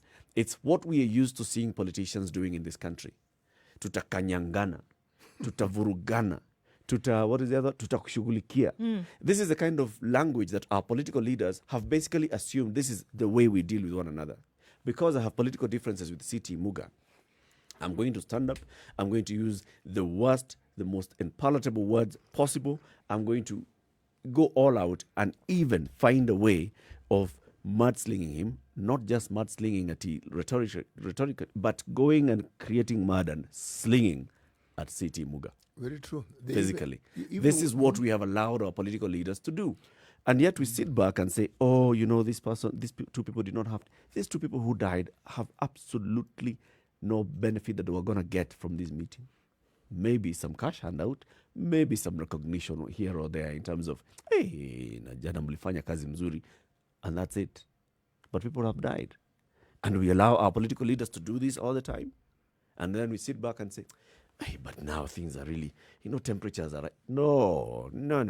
Something ought to be done to stop the politicians from behaving as if this is their country and that we are visitors to this country of theirs. Eric, what I find particularly strange and what I find alarming, and, well, I was going to say disturbing, but alarming is actually more serious than disturbing, is that, like other things that we've allowed to become the norm, we've allowed this violence to become the norm, and it shouldn't be. And every time the security forces have acted, remember that they have not been given peace. No. Why are they doing this? Again, it's our people are being targeted. But you are doing something wrong. How on earth? The deputy president going to a place he should be allowed to go. He should go. It is his right as a Kenyan. Mm-hmm. By the same token, those who differ with him have a right to differ with him. But nobody has a right to go around killing people and causing this sort of mayhem. Nobody has a right to even, what do we want to look at? People have been jailed for things like, because if you want to be honest, organized crime, whereby you're getting people to come together to form groups, right? You form groups that now perpetuate violence. At the end of the day, that is what it is. And I do agree. We got into a point where people are allowing this thing to go on. Security agencies are talking about the fact that, okay, please be careful. Do you know how easy it is to spiral into a situation that will be uncontrollable? This country has seen it before. And I'm not going to be the one to sit and say, okay, well, you know what, let's be careful. Let's not call it a lot more than it is. But that's how it starts. It just takes a spark to get a fire going. That's all you need. You just need a little bit of fire. So you can imagine those now who are in this situation, or even those who are watching and saying, okay, next time is going to be an opportunity to fight back. Next time will be our opportunity to have our voices heard. Whereby you realize that you're just being used as pawns in this whole thing, because they know that politicians or leaders who know that they need crowds to push the particular agenda know that you just need people to be a little bit pissed off. That's all. And if you sit down and ask them the question about why they're really angry or why they're really upset or what the quarrel really is about, they may not actually be able to answer. You know, the thing that I actually find, the thing that stops me and makes me rethink about just the levels of alarm that should actually go off when this thing happens is, remember, these are young people. We are not coming up with a plan as to how these people can be engaged well, how they can be engaged productively. But this is what politicians do. They will engage young people, take advantage of their youth, take advantage of their energy and their strength in activities that definitely will get them into trouble. Activities that once you start is more likely to generate more of the same. And if you're not careful, what has happened to these two people, the numbers could go up. It's not just a question of two other people, because next time it won't be people throwing stones. No. Did I say stoning throws? Okay. Even that, it could escalate to something like that too. It could escalate to that throwing that thing which I said. Yes. Now, this is in one part of the country. So what message are you sending to the rest of the country? This is where the security services need to actually manage this thing and show that they're not going to tolerate this thing in any way. Because if you tolerate it, it means next time somebody comes around and starts telling people this is what they ought to do, they will do it. But that's where I have a problem, CT. I have a problem because our state agencies have behaved as if this is normal. Because our state agencies are controlled by political leaders. And it has gone to a point where it is normal. Barely 12 years ago, we were at this particular point where we were going into a civil war, right? Yes, we were. And it was because of political reasons, political differences. When the Waki Commission investigated this, they found that it was not as spontaneous as they were claiming. There had been a build-up, and a build-up was, words and deeds by political leaders. Not only, and marshalling people, Marshalling getting them into what groups. they were doing. It was organized. This was all contained in the CPEV report by Justice Waki and his team. We know it. After the 2008 handshake between President Kibaki and Raila, there was the formation of the Agenda 4 commissions. One of them was the NCIC. How do we move forward and ensure that we don't get to this point again? How do we build cohesion? How do we ensure that there is integration of the people of Kenya and living together? We have an NCIC that is still working up to date. And we even spoke to one of the commissioners a couple of weeks back, and he was giving us the frustration. So yes, when it comes to, bringing peace and harmony among communities, there are those where we are able to, because politicians have not been able to take advantage of it and fund it. But when it gets to political level, you take someone to court because of hate speech and that's it. Nobody will come and testify against them, so you don't have a solid case. Look at police officers. So is this the first time that we are seeing police inspector general ordering the arrest of some political leaders because of what they consider insightful statements? But then what happens? So today you're going to arrest Ali Swahome and then Dinyoro. Then our people are being targeted. Is there really an inherent hatred amongst people in this country? Is it really true? No. It isn't. I So honestly believe that it is not true. So true. I don't think that people hate each other, one community to another. I don't think so. I do, however, think that it is very easy to rile up these emotions in the minds of people to think that that may be the case. Because look at it. Look at these groups that we saw yesterday and look at those who are watching from the periphery. If you throw that in there and say, now they're targeting our people because of 1, 2, 3, it's very easy for people's minds to get to that thinking that, okay, maybe something is actually being done. And that kind of feeling then mushrooms and spreads, unfortunately. And there are a lot of people who might believe that politicians are not clever, but they actually are, because they know that this is a catalyst. It's cataclysmic in nature, because what it does is that it takes and it throws into the minds of people that this is not a fight about what should be done in the country, but this is a fight about who hates who from communities and who doesn't want a particular community to rule. They know this. And I'm saying that it's time that the people have a heightened awareness of the fact that this is being used to the detriment of the people. Actually, people know that. But they know that they're being used over and over again, but do. Still they do. decide to go and congregate in an area Let like me this ask you. at the behest of people they've just called them. They've just called them. That's all they've done. Let me ask They've you. not played with their mentality. They've played with their mentality to the point where they come out on a Sunday and they know that they're being used, but still go ahead and do it. Yes, they do. Ask yourself. To what end? When you're talking to young people, youthful people, the entire mixture of people who've had some education, gone to colleges, gone to university, don't have jobs, you tell me, do you know what the mindset of such a person is?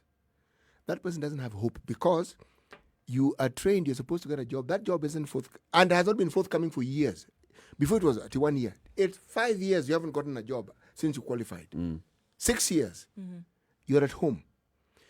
Your family sacrificed so that this education would hopefully get you a job so that you could help uplift the economic status of your family. That has not been possible. And these people are many in the country. There are very many. Now, you want to tell them that there's an opportunity for them to make 1,000 shillings. 1,000 is a lot of money. And all they have to do is throw a few stones, walk around and do. Of course they're going to accept it. Why? Because in the past they may have seen such a thing.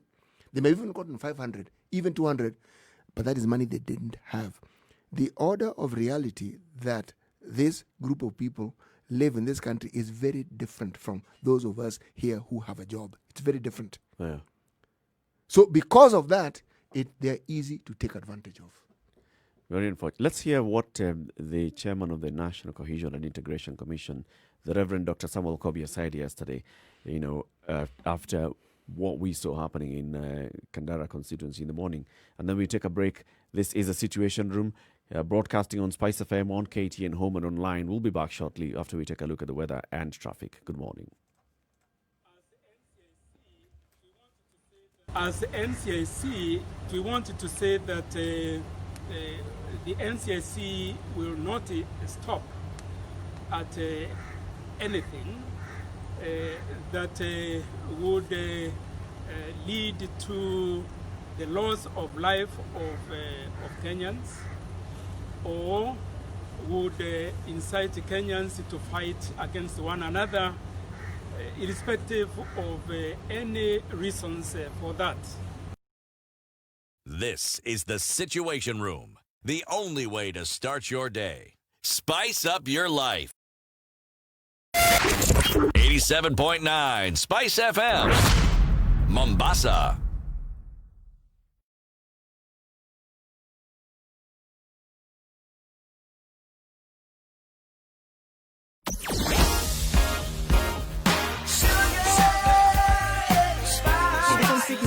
In Nairobi, partly cloudy conditions at 15. We'll go to highs of 27 today. It's going to be a warm day in Nairobi, and the lows will be at 13. Njeri is partly cloudy at 14 degrees, highs of 26 and lows of 13. Nakuru is sunny this morning at 14. It'll be rainy afternoon though, highs of 25 and lows of 12. Eldoret is sunny at 13 degrees, going to highs of 22 and lows of 12, with thunderstorms expected in the afternoon. Kisumu is sunny at 19 degrees, going to highs of 29 with a chance of rains later and lows of 19. Kakamega sunny at 17 degrees, and it'll be wet in the afternoon with highs of 26 and lows of 14. Partly cloudy conditions in Mombasa at 25 degrees, highs of 29 and lows of 24 with a chance of rain later. It's partly cloudy in Malindi at 26, going to highs of 29 and lows of 25. Partly cloudy in Kampala at 19 degrees, highs of 26 and lows of 18. It'll be a wet afternoon. Dar es Salaam is mostly sunny at 24 degrees. It'll be warm there today, going to highs of 32 and lows of 22. Joburg continues to warm up, going now to 16. Cloudy conditions, however, and the rains are going to cool it down later with highs of 24 and coming down to lows of 13. The thunderstorms continue in Lagos, still at 31 degrees. That'll be the high for the day, coming down to lows of 23. But the rain is going to continue well into Wednesday from all that we see.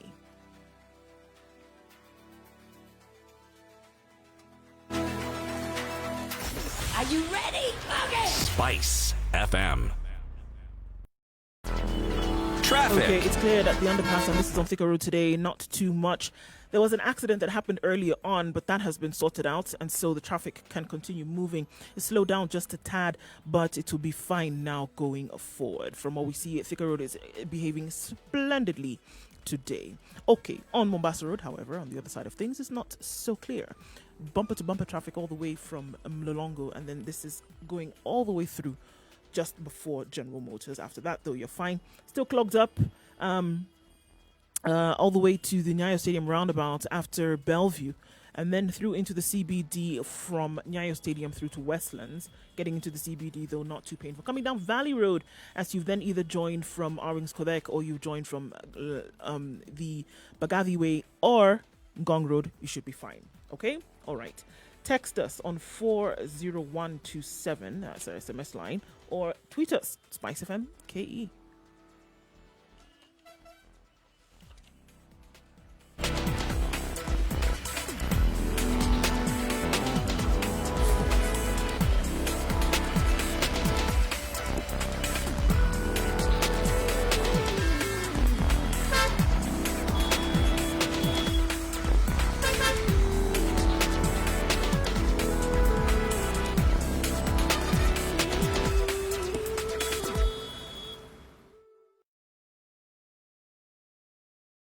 At 29 minutes after 7, this conversation continues right here on Spice FM and KTN Home and online on www.spicefm.co.ke and Spice FM KE on YouTube, on Facebook, and on Twitter.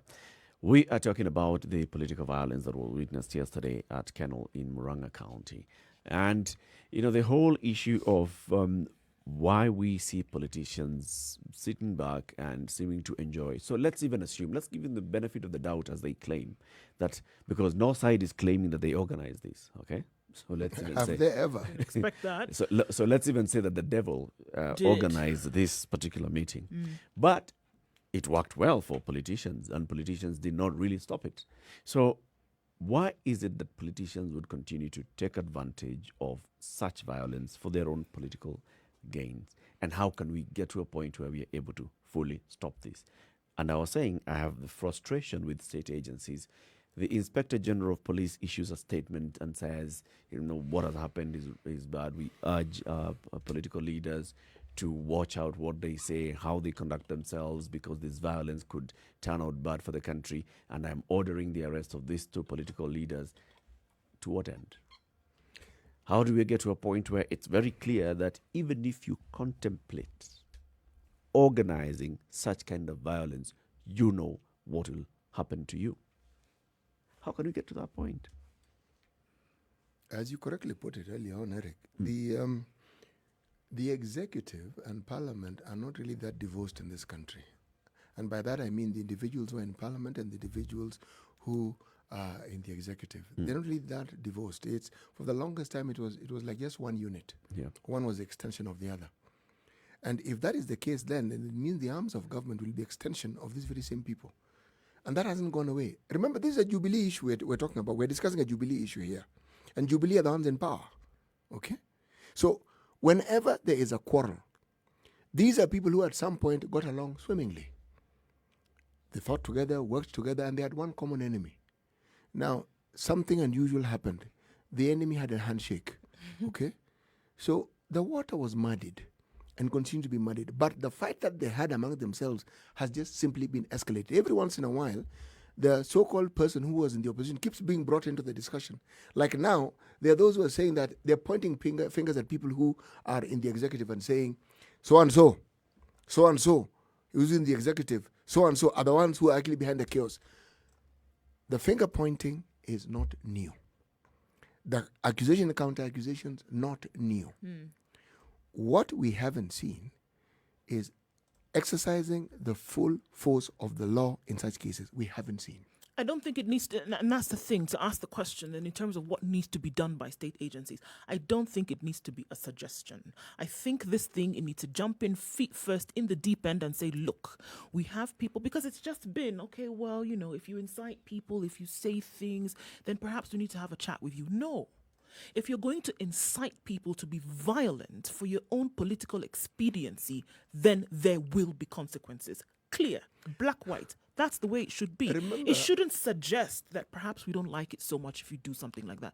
No. this is the same parliament who knew and categorically stated that they knew they could not be dissolved. They knew.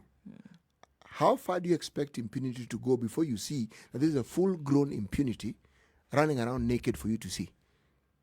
These people don't care because they believe nothing will happen. And that's what I'm saying. It needs to be that something definite will happen to you, if you incite. Look at what we're it has to looking start at now. happening, you know. Absolutely. Look at what we're looking at now with the case of Felicien Kabuga. Kabuga did not actually pick up a machete and kill anybody. No. He didn't. However, he fueled for this to happen. And he facilitated this over and over and over again. One of the women, by the way, one of the few generals that was charged with cases of rape in Rwanda was a woman. She didn't actually rape anybody, but she facilitated for this. She had put it in the minds of people that this is what needed to be done in order for them to gain in one way or another in the war. So what are we looking at? How easy it is to step over that threshold. And if you don't nip it in the bud, if you don't do something about it before it gets way out of hand, there's going to be a major problem. And it's not about raising the alarm and getting people to be scared, because the truth is, that is what you will deal with. You'll be surprised at the lengths at which politicians will go to gain any kind of political expediency. They will do things which you talk about them being unpalatable now. They'll do it and blink and go home and have a good night's sleep. And you are the ones who are sitting here saying, all right, there's some kind of fear. I don't care. And I'm saying unless something is done, until there is a threat at their own comfortability, this thing will not stop. It won't. They're going to keep using it and using it because, like we say, a child grows every day. They'll have this violence today. There's a step they will make. There's a step forward they will make in terms of their own race.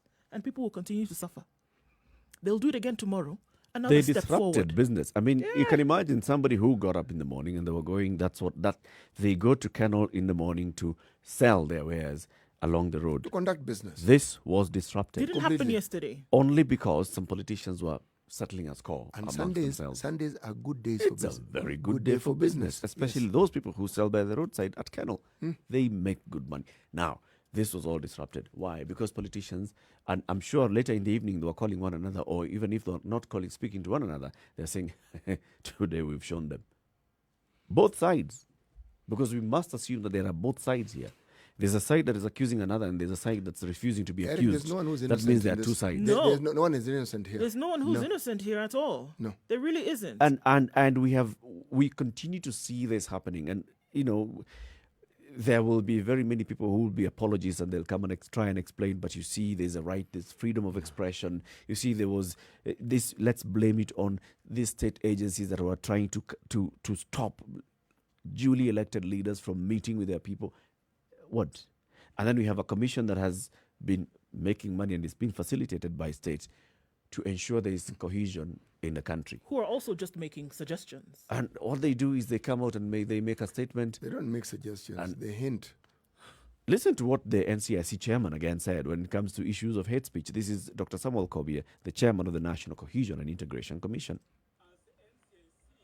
As the NCIC, we are very, very concerned about the political temperature in the country that has been rising up in the last so many weeks. We have been monitoring very closely hate speech, and we have taken action and have arrested those who have made utterances that equal to hate speech and incitement. What do you make of that statement? What has he said? Eric, look, the response to your question is simply this. When we are talking about making changes, the way you make the changes that last is through legislation. Okay? If there's deficiency in our laws as to what you do with such people, then should not these leaders have ensured that we have sufficient legislator that empowers the state organs who deal with security to ensure that when such a thing happens, you know exactly what to do, and we the citizenry know this is what we expect. But if those in charge of legislation are the ones who forget going around the issue, even things which are mandatory like the 2/3 gender rule, they simply ignore, not avoid, ignore. You really think they are going to come up with rules and regulations On and their laws own? on their own To punish themselves? Themselves, never. It's like the parent who tells the child, "What punishment do you think you deserve for not obeying my rules?" What do you think the child is going to pick? Do you think they're actually going to be in a position where they actually, you know what? They can tell you. If I incite people, I actually should be locked up. or I shouldn't. The punishment I want is I won't watch TV for a day. Yeah. That's So you supposed to can be a ground punishment. me Yeah. for a month. Don't allow That- me to walk about for the next 7 days. That's a What are you talking punishment. about? They're going to slap themselves on the wrist and then stand up the next day and then continue. Doesn't make sense.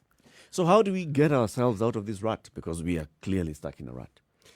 From where we sit, it's something we need to talk about unceasingly, because really that's what we need to do.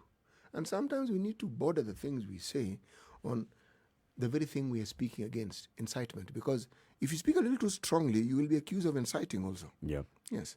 But unfortunately, this is not a matter that one needs to be afraid of. You need to actually say it. Look,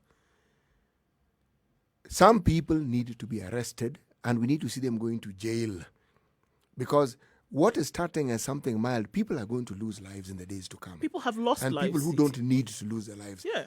Businesses are going to be harmed. Problems are going to occur because some people think that the only way to get the attention of the people they're fighting with is to incite violence.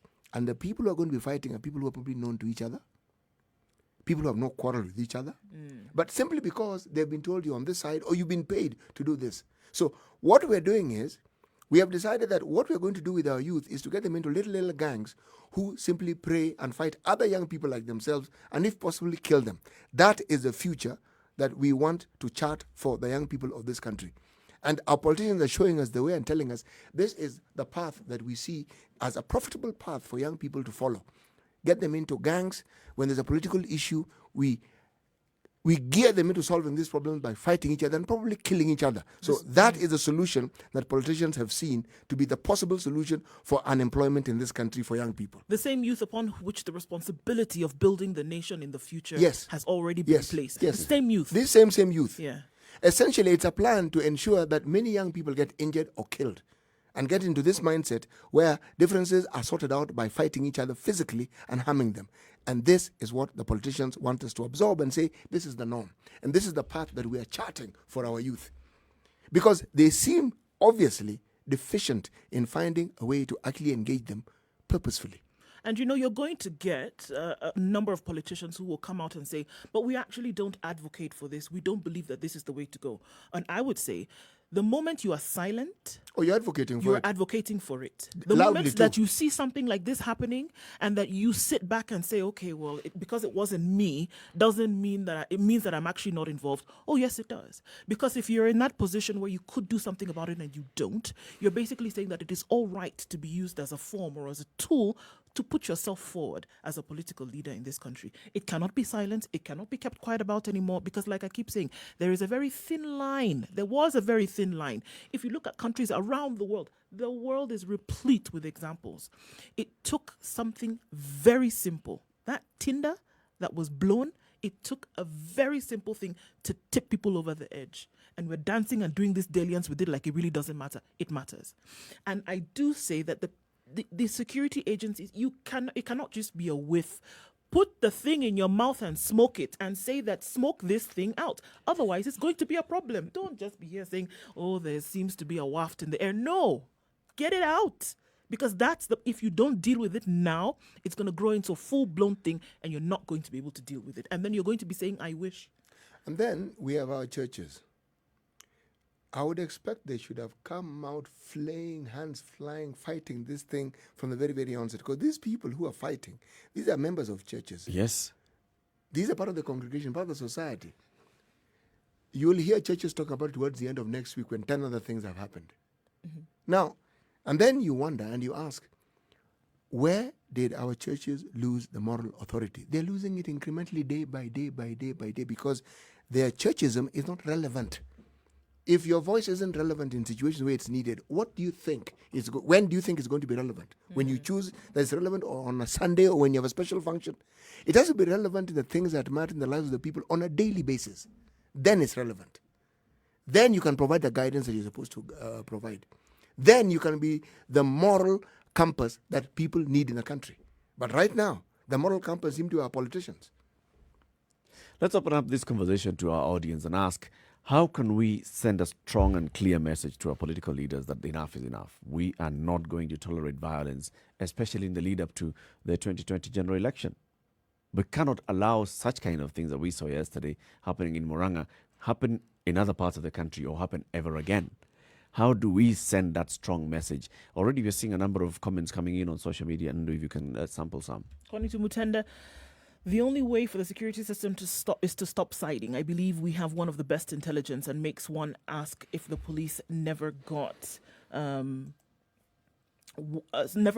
of the planned skirmish. They should have known. A people get the leaders they deserve, according to Shege. The ugly truth is Kenyans thrive on this political shenanigans, and so our so-called leaders know that. The day we actually realize that we are being used by politricans, he said. Daniel says, when people are too poor to live humanely and suddenly a savior surfaces, they will fight anybody who seems to block the Messiah from reaching them. Phone lines are open, 0719-012-600, that's 0719-012-600, or SMS number 40127, that's 40127. How is it that we can send a strong message to our political class that enough is enough with this kind of politically instigated violence? You see it happening all the time, so leaders will come, and because somebody is being made to believe that they are protecting their political leader, then they end up fighting. 2 people yesterday died. They did not have to die. They did not need to die yesterday. There are other people whose businesses were affected yesterday in Kennel. Those people did not have to go through what they went through. No. And what is it that we've seen happen? The only thing that we see happen is at the end of the day, late in the night, the Inspector General of Police, Hilary Mutyambai, issues a statement with instructions that certain political leaders should be arrested. And then? The IG of police is telling the public that certain political leaders should be arrested. Who's arresting them? Is that not the job of the police? Who's actually making the arrest? Exactly. You should be telling us that so-and-so has already been arrested. If indeed it was and we're moving forward in this manner. Saying that so-and-so should be arrested. we have seen this happen so many times. It's not the first time that MP Ndendi Nyoro has, for example, been arrested by police officers. And then what has happened after that? It's like, oh, Nothing. What is it that has happened with the other political leaders? And then, just like Mutenda is saying, don't take sides. If your intelligence is showing you exactly who organized these particular skirmishes of yesterday, why don't you go for the people who organized it and say, we've got enough evidence to show that you participated in planning for what ended up to be the death of 2 people? Let's hear from Eric calling in from Nairobi. Good morning, Eric. Good morning. How are you today? I'm good. I listened to the news when I was very angry about the politician for the first time. So, 2 people just died like that. Yeah. I think the Jubilee government refused to give youth jobs. Youth like us jobs. They refused to create for us the job that they promised.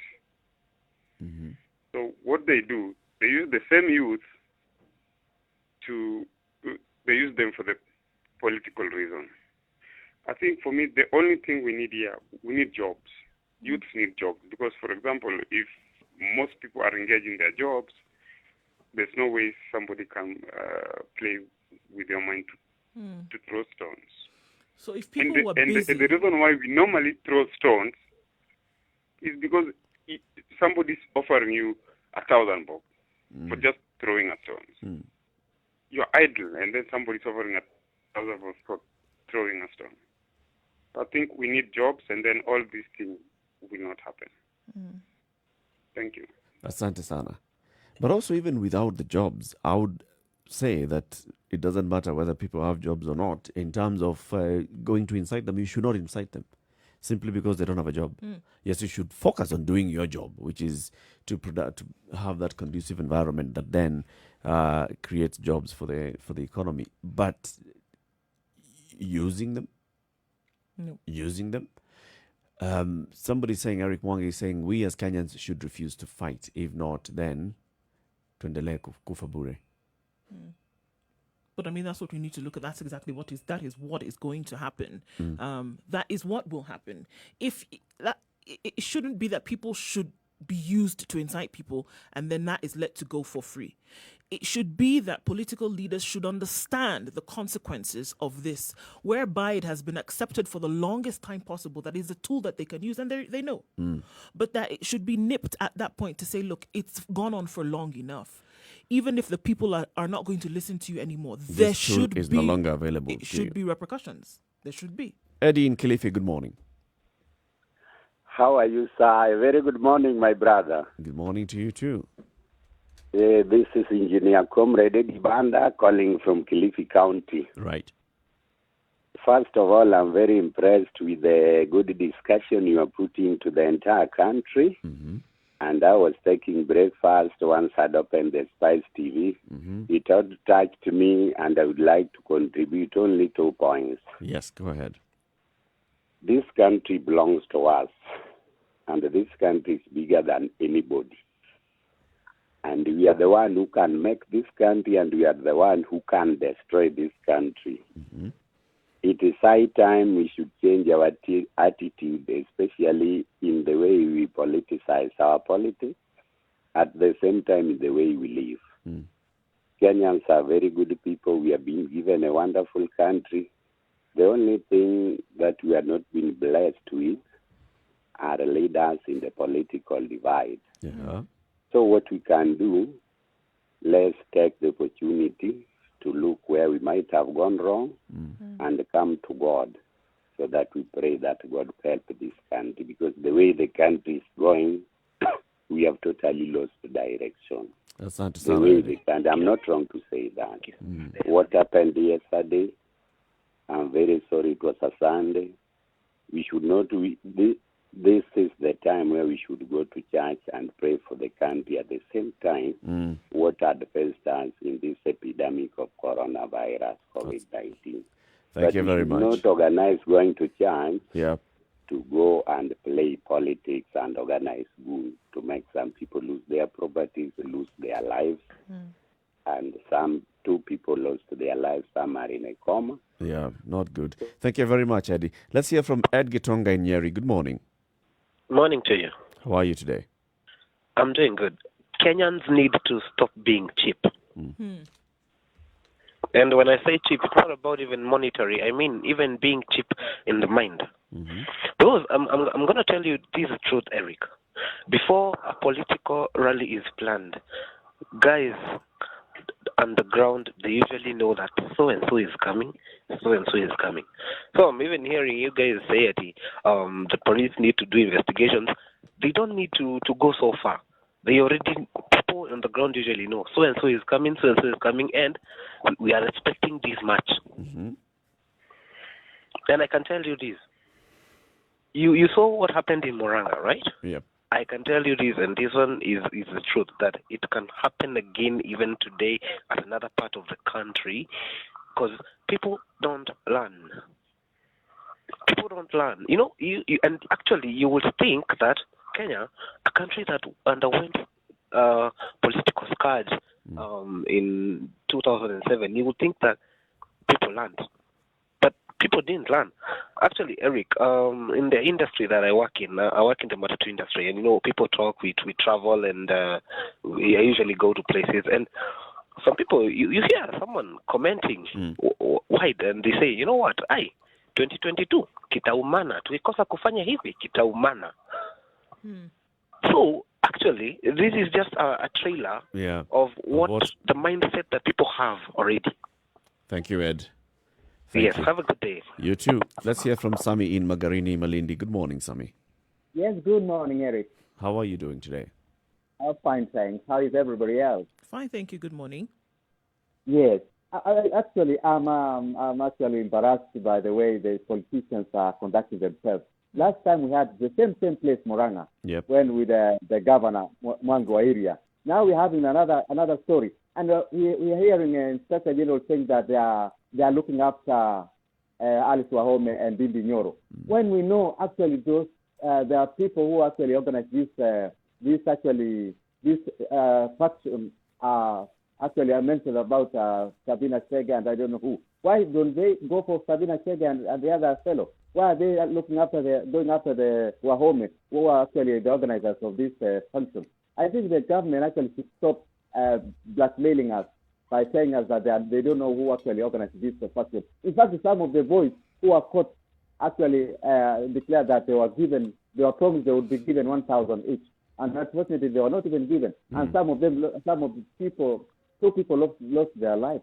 Why double standard? So don't be double standard. Just arrest everybody who you think is involved. Asante sana, Sami, calling in from Magarini. Clinton says on Twitter, my dad once told me that these politicians are sacrificing Kenyans.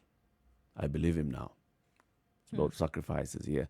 And Robert Kikumboy says, such as political scripts being acted by crooked politicians out to earn sympathy from the audience.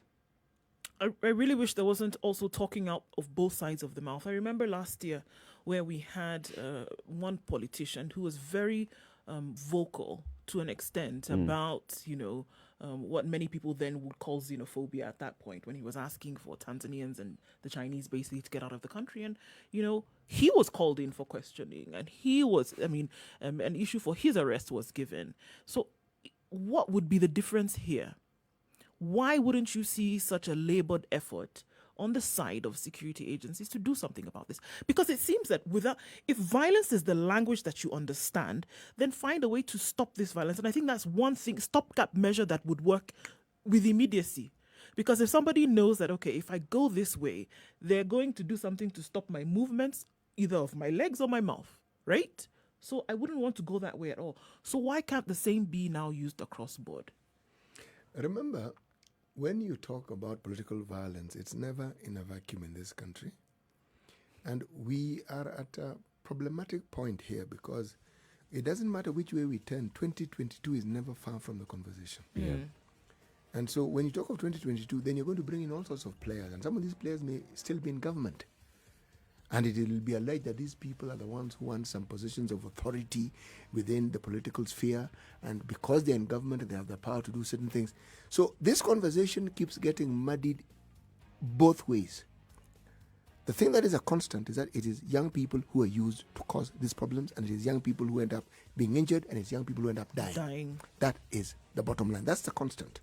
It's an unfortunate bit. It's unfortunate. At 5 minutes to 8 o'clock, let's take a break now on Spice FM and KTN Home. We'll be back shortly. Continuing the conversations. These conversations take place every weekday morning, 6 a.m. to 10 a.m. on Spice FM. In Nairobi, 94.4. We are in Mombasa. We are in Kisumu, Nakuru, Eldoret, Nyeri, Malindi. And we broadcast to the world on www.spicefm.co.ke.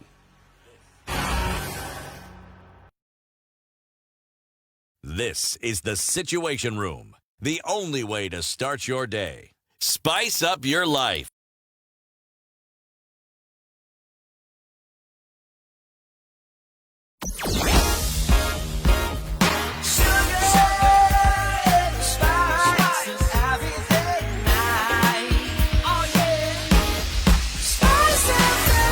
Spice up your life. Mature, intelligent talk every morning. Spice up yourself. Victor says it's a time we need to change our mindsets. Jobs alone will not help. Jobs alone will not be the solution. Well, Dredrick Kipto says, once again, I don't really blame whoever sponsored this violence, but the persons being used, how can you be paid to go and die just for 1,000 shillings? No, the agenda isn't death, actually. The agenda is drama. One doesn't think this thing through. I mean, what you ask is fairly simple. Throw stones, prevent this one, give some people a thorough beating. And you know you're not alone. You're many. You're many of you. So there's that false security because of the numbers. And then there's a promise of money. There are cases where you're even given a deposit. You're told, okay, here's an advance payment. The balance is when we see evidence of the work that we wanted you to do. So they're motivated. Remember, these aren't people who see that sort of money on a daily basis. They don't. Even a fraction of it. So that money is important. Now, you may think, 1,000 shillings. 1,000 shillings in certain parts is a lot of money. Yep. It's a lot of money. Yep. The people in this country earn 2,000 shillings a month. So someone wants to pay you 1,000 shillings for a day. No. Abu Jamal Dennis says, God blessed Kenya with resources and left Kenyans to choose their leaders. God does not involve himself in a man's civil decisions. That's why Kenyans continuously elect people who suit their cheap interests. The whistle has been blown. The battlefield will be muddy. The vibe here is, just seeing, okay, so clearly 2022 is going to be a rough one, a tough one. More and more incidences of violence are going to be witnessed. More and more people are likely to die. And that's it. We just accept that as it is. People don't seem to understand how it is. A sense of hopelessness builds into the mind and how that mind progresses. Someone who doesn't, on a daily basis, consider the next day as a day full of hope, what do you think their reasoning is going to be when it comes to... They will look for the darkest, dreariest possibility, and that's what they'll feel, this is what's going to happen. You know why? Because their lives reflect that on a daily basis. Yeah, so even if I do die, what's better? Is that not better than essentially what I'm going through here? I can understand that mindset. My problem is that there are politicians who prey on that mindset and use it for their own gain. And at that point, that should be stopped. That politicians do that should be stopped. Yes. That politicians think the way they think. They've been allowed to think that way. And it isn't this. Look at the many things that they have done. From giving themselves perks, from doing you just look at all that. It's the same thinking that lends itself to this. Same thinking. Impunity. It's impunity. Yes. It's complete impunity. And it's about time that we took over from politicians. We better make them realize that, just like you said earlier, this is not their country and we are visitors. No. Absolutely not. There are servants in this country. Good morning. It's now 8 o'clock.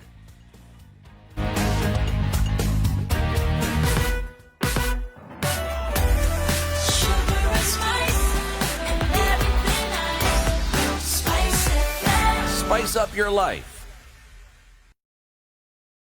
102.5 Spice FM, Kisumu.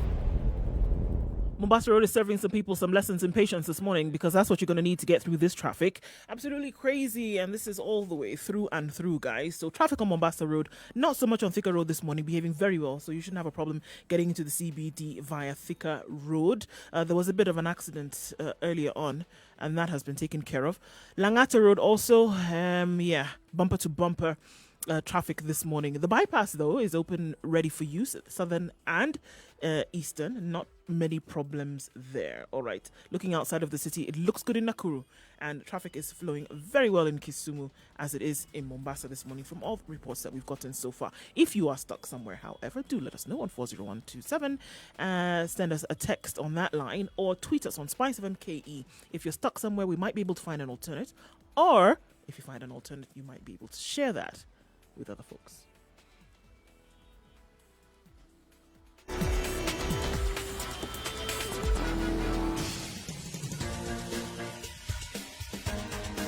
This is the Situation Room, the home of hard-hitting political commentary and penetrating insights about the state of the nation. This is a talk radio experience like no other. The Situation Room, a place for hard truths, debates, and elevated conversations. The Situation Room, witty, political, engaging, deep, controversial. In the room, we have C.T. Muga, researcher, academic, seasoned political observer, a fountain of wisdom in these politically uncertain times. Nduh Okoh, Nigerian by birth, Kenyan by choice, communications expert, Pan-Africanist, a truth seeker and believer in people power, and Eric Latiff, agent provocateur, the man in the chair, seasoned journalist, news hound, a man who believes in punching up, not down. This is the Situation Room, the only way to start your we keep day. talking about the state of impunity in the country, and this is one word that has become a buzzword: impunity, corruption, graft, scandal, scam. Some of those words that are just, part of our Kenyanese. It's part of our everyday speech. Has no more meaning as saying "what's up," VP, Mambo, Impunity. Well, Ali, actually, scam.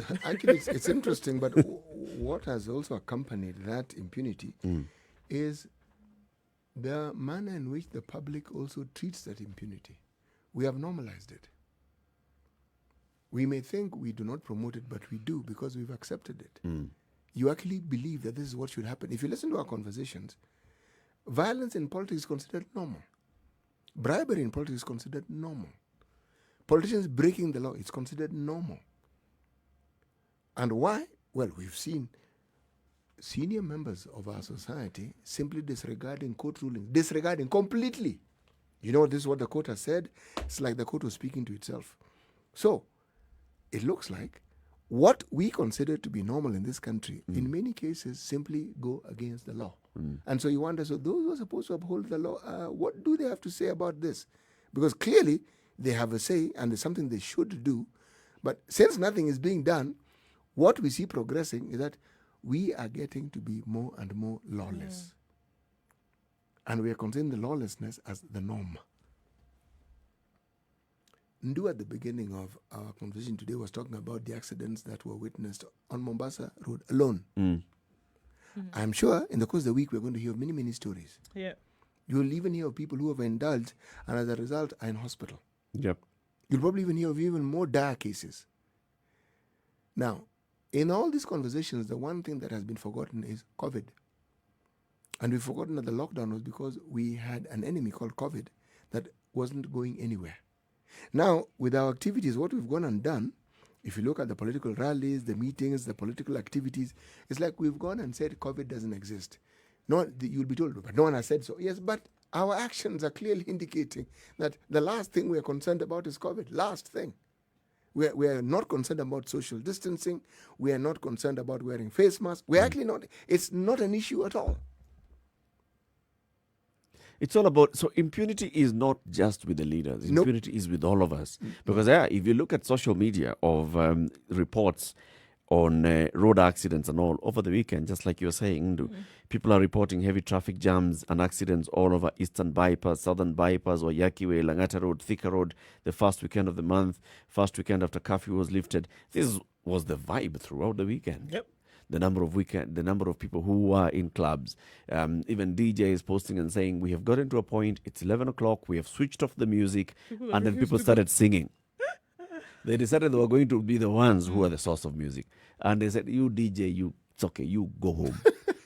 Us guys are going to start singing. And it's, it's like everybody's just kawaida, it's normal for them.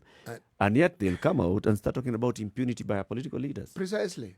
And how many people do you think were on the road after 11? Many. Precisely. And then they'll say the police are harassing them. And yet, it's a requirement. You're actually not supposed to be on the road at all. Unless there's some emergency that's made. But they're on the road. You'll find them at midnight, at 1. And for a lot of people, it's a laughing matter. And then people imagine, you talk about leadership, you think that this leadership is a joke. Where do you think they get the cue from? Yes. Yeah, because you also say, you think it's a laughing matter, people are going to give each other high fives and slap each other on the back and say, we did that one, didn't we? We're supposed to be there by 11, but we made it by the skin of our teeth at 2 o'clock, and it's a funny thing, right? Yes. Let's do it again next weekend. So people are looking at you and they're thinking, okay, so when you steal billions, what's the difference? Somebody who is in that leadership position and steal billions and gives his buddy a high five and says, we got away with that one, 2 billion. Let's try 4 billion next time. What's the difference? It's a national mantra. There's it's no a difference. national ethos. And we think. Now, again, what accompanies it is the blame. We know who to blame. You very well know how to point a finger. Yes, this log in our eye, we don't see. No. The speck in everybody else's eye, we see. Look at what they're doing. Look at what they're doing. And you're doing exactly the same thing in your own sphere. If it was a political leader who was, for example, involved in an accident after 11 p.m., the vibe would just be on that one political leader. What was he doing? Social media would have been Look at how alive. he's behaving. And yet these are the kind of leaders that we have. Oh, this person, we expected them to be the future leader of this country. Now look at how they're behaving. And yet, very many pictures and video clips have circulated on social media showing people behaving badly over the weekend, past curfew hours. And they are not politicians. They're not politicians. They're not in any so-called public leadership position. Nobody else now comes up and says, oh no, I condemn this. You will hear people giving their own stories and saying, you know what, hey, this guy was so drunk, man. I had to follow, and he refused to leave his car because we had tried to call for him a taxi. He refused and he said, I'm going to drive home. So we had to follow him in our car, and he was really driving in the middle of the road. That's the most you will do. You're not going to sit that person down and slap him like 4 times and tell him, look, Sele, you are getting into this cab and going home. But you will be like, okay, Sasakama, if you really insisted on, then let's just drive behind him. Driving behind a drunk driver does not help that driver. That does help that drunk driver at all. When this law was in place, I know there were certain establishments that had their taxi ranks, but they also had a service. Someone, you simply, like you pay for the taxi, but you say, get in your car, someone drives you. The taxi follows up to your home, parks your car, gets in the taxi, comes back. They had that service because they knew. Now, when there's such an understanding, and there are people who I know would be told, my friend, you are getting into that car and somebody's driving your car. Otherwise, we're taking your key, and that's the end of that story. But the insidious nature of impunity is such that you do not see it in yourself. You see it in other people. And you see it with such clarity, it is amazing. And you don't see how it is that you are contributing to the very thing you keep complaining about. You don't see it. I never do. And the worst thing is that, you know whom you're going to influence? Your own children. And, look, if we keep saying, and we've heard statements over and over again, that leaders are indeed a reflection of the people, then isn't it, for all avoidance of doubt, remove that taint from people and say, if leaders truly are a reflection of the people, then people have to also get their act together. And don't ever give a reason for the finger then to be pointed at you and say, you deserve the kind of leaders you have because this is the manner in which you're also behaving.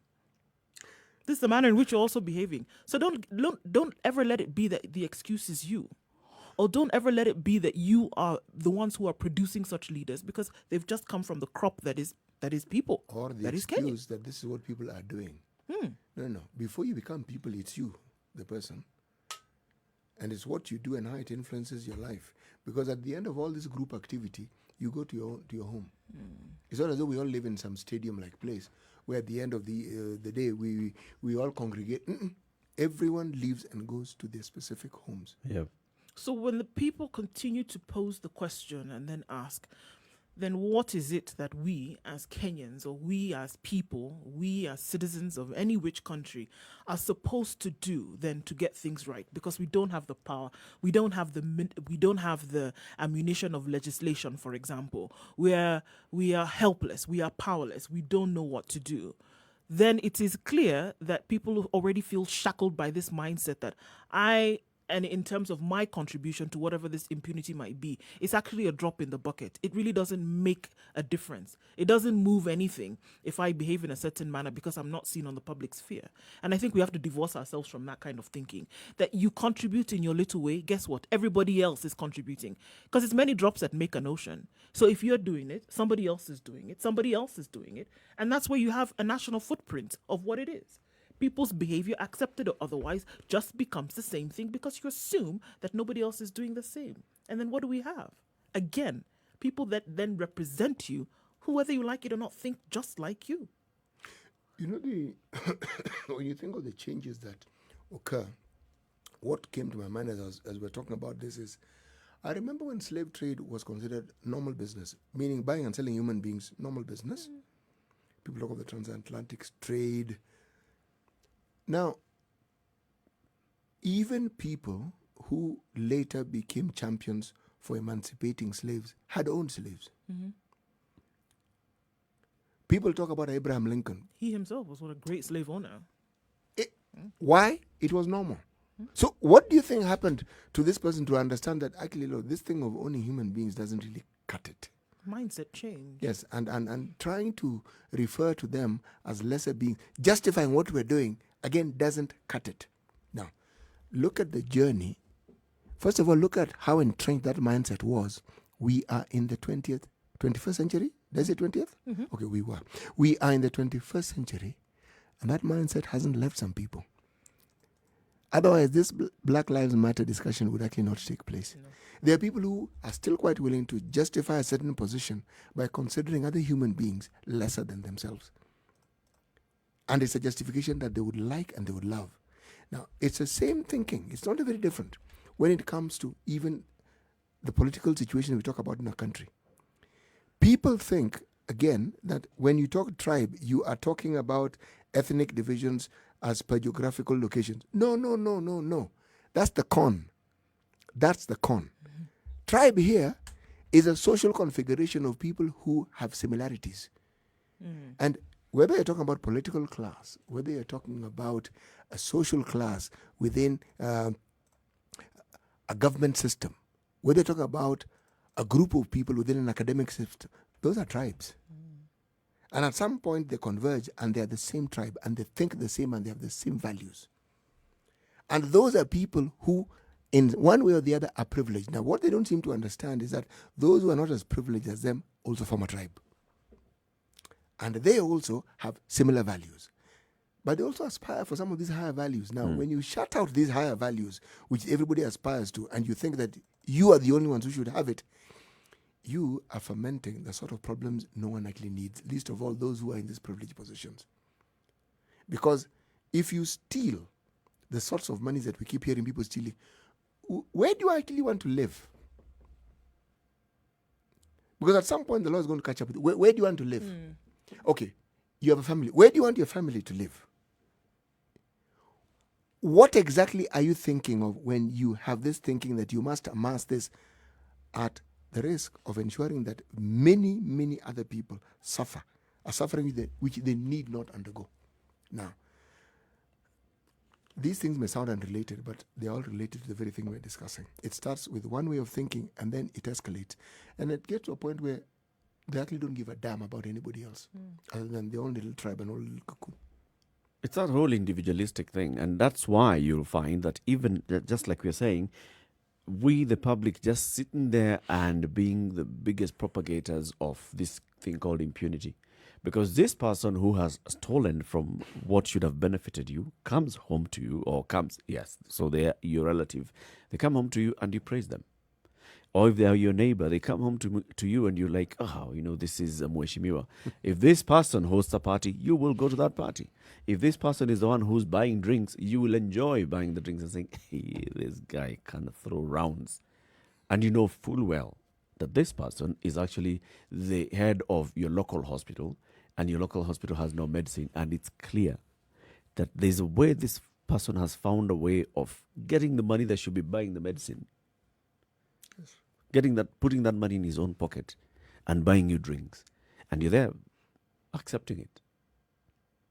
And then you will point fingers further up and say, Mutahi Kagwe and others, but forgetting your own person here, your friend who was buying you nyama and drinks the other day, is the person who's actually... Yes.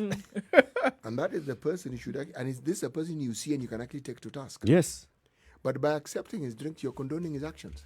Do we have a right, then, to call out leaders on certain things that are done? I mean, just like what we saw over the weekend, what's going on, and things that have even happened in the past, things that are ongoing in terms of corruption and scandal cases. Do Kenyans then have a right, or anybody else in any other country, have a right to call out leaders if you cannot call out your fellow Kenyan on something that they're doing wrong? Do you have a right to go further up? You do. Do you do have a right. Sure, right. Don't you have a responsibility to call out the one that you're seeing next to you before you even start going above you? I think that what you have is you still have the right, but I would argue that you don't have the moral high ground. You don't have that pedestal that you can stand up and say, I can call out my leader and the call people out around these guys you and say, they're not doing what they're supposed to do. They are stealing from us. They are stealing from our children. Meanwhile, and if yet, your friend calls you to come for drinks on Friday night and you know very well that he's serving you or treating you with the proceeds of ill-gotten wealth because of a deal that went good according to him but went south by all kinds of morals, you shouldn't go. Or call out your friend and say, you know what, this is not right. Now, on what morality then can you tell leaders and say, you know what, actually, we're not going to vote for you. We're not going to accept this kind of leadership in the country when the people that we have around us are not doing anything different. That explains why the political leaders behave the way they do, because they know very well that, I mean, what are you tell me, you guys are also in the middle of But I gave you that money. Talk about role modeling. In every sphere. We're talking about politicians, though they're the only ones. Why don't we talk about role modeling even in our own homes? Role modeling in the role modeling society as a whole. It took a twist and a bend at some point, and it took a really negative one. Because role modeling is what people see as being the norm, and they see it often enough. I remember there was a research project I was involved in some years ago, and while talking to young men in a certain part of Nairobi, one of the things that they told me, which I found particularly interesting, was with regard, we were actually looking at health, sexual health, really. And one of the things that they mentioned, it was a focus group discussion, was that even the young ladies who live in the areas and the estates that they live in, this was in this great city of Nairobi, they said, there's something you don't understand. Many of these young women don't go into sex work because that's how they think. He said it's a role model. So I asked, what do you mean by role model? He said, okay, 2 examples. The older girls whom they look up to dress well, seem to always have money. Right. And so they ask, but how do you get this money? So it's very easy. And so they'll be taken out. And on that, and you're talking about a 12, 13, 14-year-old girl, they may even be taken out. He said, once they put on makeup, you will not know how old those girls are. If physically, they already look mature. Said, but secondly, one of the things that you will find from many parents, if they know they have a daughter who is good looking, that is a daughter who will be selling in the kibanda after school. So then people will come to that shop simply because there's a pretty girl selling. Right. So he said, now, some of these people who buy, whatever they buy, they will give this girl a tip. And I said, look, the entire introduction into this sex work doesn't begin with sex. It begins with the notion of free money. I said, really? He said, yes. He said, you'll find a girl who's probably 18 or 19 who has a boyfriend in the estate. But that boyfriend now becomes the security when she goes out. You will not see the boy, but the boy and his friend. It is understood that this is just a way of earning money. He said, but it doesn't start that way. It never starts that way. Now, in the same way, when you think about people who have hooligan, these goon squads, And they don't start as being goon squads. No. You're told security. Yeah. You do this. And then security prevents so and so from talking, prevents so and so from having a rally. So, for you, your stock in trade is violence. Now, give it time. Do you think this person is going to be thinking of whatever they had studied, whatever they had studied? No. They're earning a living through this, and that's what they're going to do. Now, something stronger than that needs to be brought into force. And it's not just a question of talking. This is where employment comes in. This is where employment opportunities come in. This is where a clear source of earning a living comes in. If one can earn a living, one will not go out to cause violence because they know it will disrupt the living that they're earning. But it has to be presented to them, and they must see it to be real. And I feel that our politicians know and understand this, and they deliberately avoid that particular path. They avoid it. Oh, yeah, that tool they completely use, and they use it very well. Yes. But also at the same time, as a society, what you started off by saying, in terms of role modeling and values, you get to a point where it is not about whether you even have a job or not. Even those who have jobs have absolutely zero values. Yes. And you can clearly see by how they behave. So you, as the one who's there for, who has a job and who has some sort of income, and you're able to manage a certain lifestyle, you become a role model to the others who don't have a job. Yes. And if this is how you live, if this is how you conduct yourself, then the ones below you, the ones behind you, are not going to be seeing anything different. No, they'll be seeing exactly how you behave. They'll not be seeing the positive side of life. They'll be seeing this is what you do, this is how you get there. So somebody has gone, yes, they have gone through proper education, they've gone through university education, they have gotten this job, they have gotten elected into political office, and this is how they're behaving. You will behave that way. Even if you're not talking about people who've even gotten into political office, but the ordinary somebody who has a job somewhere, who has an income somewhere, and this is how they're living. But if they continue living the way they live, if curfews are suggestions, if insulting people is just a suggestion, if finding a way of stealing from your employer in any manner, form, or shape is just a suggestion, if you can just wake up one day and you don't worry, I'm not going to work, let me just call this guy and tell him, what do I say? Come up with something. Let's come up with something.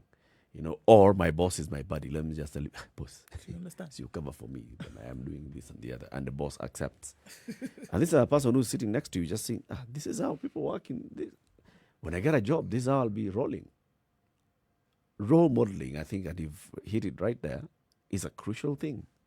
It goes back into our values as a society. That impunity that we keep fighting, it starts somewhere down. There was a French writer called Honoré. I'm not quite sure how you pronounce the name. Balzac is easier to pronounce than the other one. Now, he was known to have been part of the group that introduced a certain genre into writing called realism. Okay, and he documented the complicated nature of very many people in French society in the time that he wrote. Now, he's quoted as having said that morality is the indulgence of the bourgeoisie. Meaning, somebody who is poor and struggling doesn't have time to be moral. I actually disagree with him. Because, again, it is among those who are disadvantaged and unprivileged that you find the most religious. And a lot of the morality we talk about is embedded in the faith that people have. But it's a discussion that cannot begin and end. It's a discussion that has to continue, because right now, the morality that we're speaking of, or is what you may refer to as the new morality. Maybe he was coming from the point that, because the bourgeoisie had everything, and they didn't need to look for anything else in terms of what would fill any holes. So morality then was something that they didn't need as well. They didn't need it either. They had everything in their hand. They had the riches, they had the position, they had everything they needed. So morality was something that the people on the lower end of the divide would then employ. Not for us. What you're saying. I can see that. When you're at that point when you've achieved everything, that's when now you start becoming a gentleman. There are things you don't do. Comport yourself in this way. There's certain words you don't use, and there's certain actions you don't take, because but if you're hustling, just so to speak, what you want is to get to get the meal for the day. And therefore, it's the end that justifies the means. Nice, it is Not gone the out the other window way around. completely. Yeah. Force. It's the other way around. Let's take a break now. It's 25 minutes after 8. This is the Situation Room. It's Kenya's biggest conversation. We are talking about moral high ground that citizens would have if they are also purveyors of impunity. Are we behaving in a way that we can then stand up and demand better behavior from those in authority, thought that we have placed in positions of authority? Are we behaving in a better way? When you see the kind of activities that we've seen over the weekend or even during this COVID-19 time, when people are told, wear a mask, you only wear a mask when you see a police officer. When people are told, observe curfew, you only observe curfew on the day that you don't have money to go out or place to go. That's the only day you'll observe curfew. Then, can you stand up and point a finger at a political leader and say, you are behaving abnormally? Should you? Let's take a break. We'll be back shortly. This is the Situation Room on Spice FM, on KTN Home and online. This is the Situation Room, the only way to start your day. Spice up your life. Spice FM. Njeri. Sugar and spice and everything nice. Everything nice.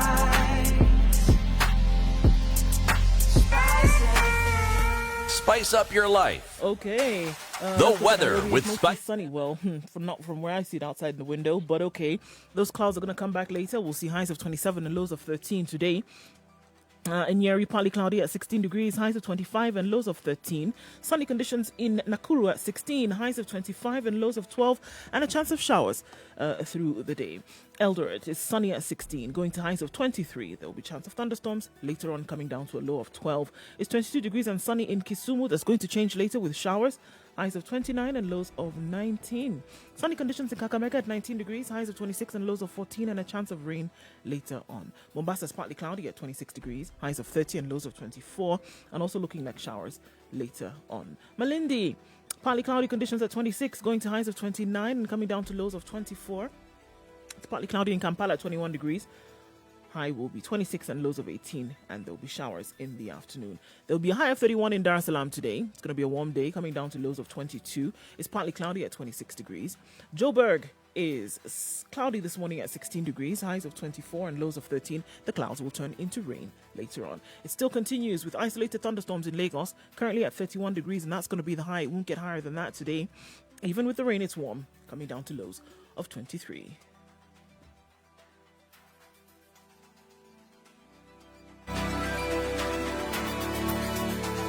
Spice FM. Spice up your life.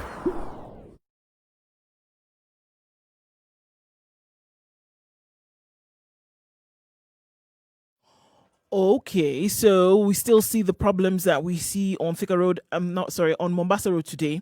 The eastern and southern bypass is open, guys, so that can be used. Now we see some traffic on Thika Road from Survey towards town, and that was around 8:15, and that has started to build up.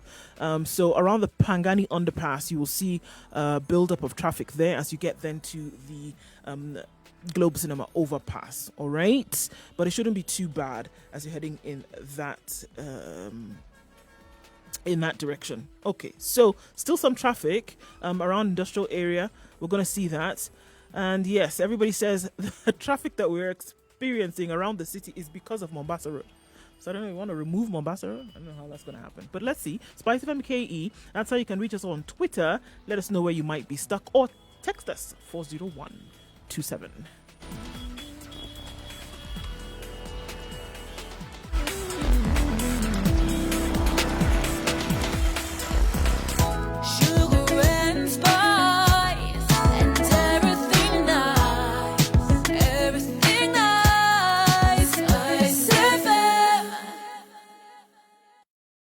Mature, intelligent talk every morning. Spice up yourself.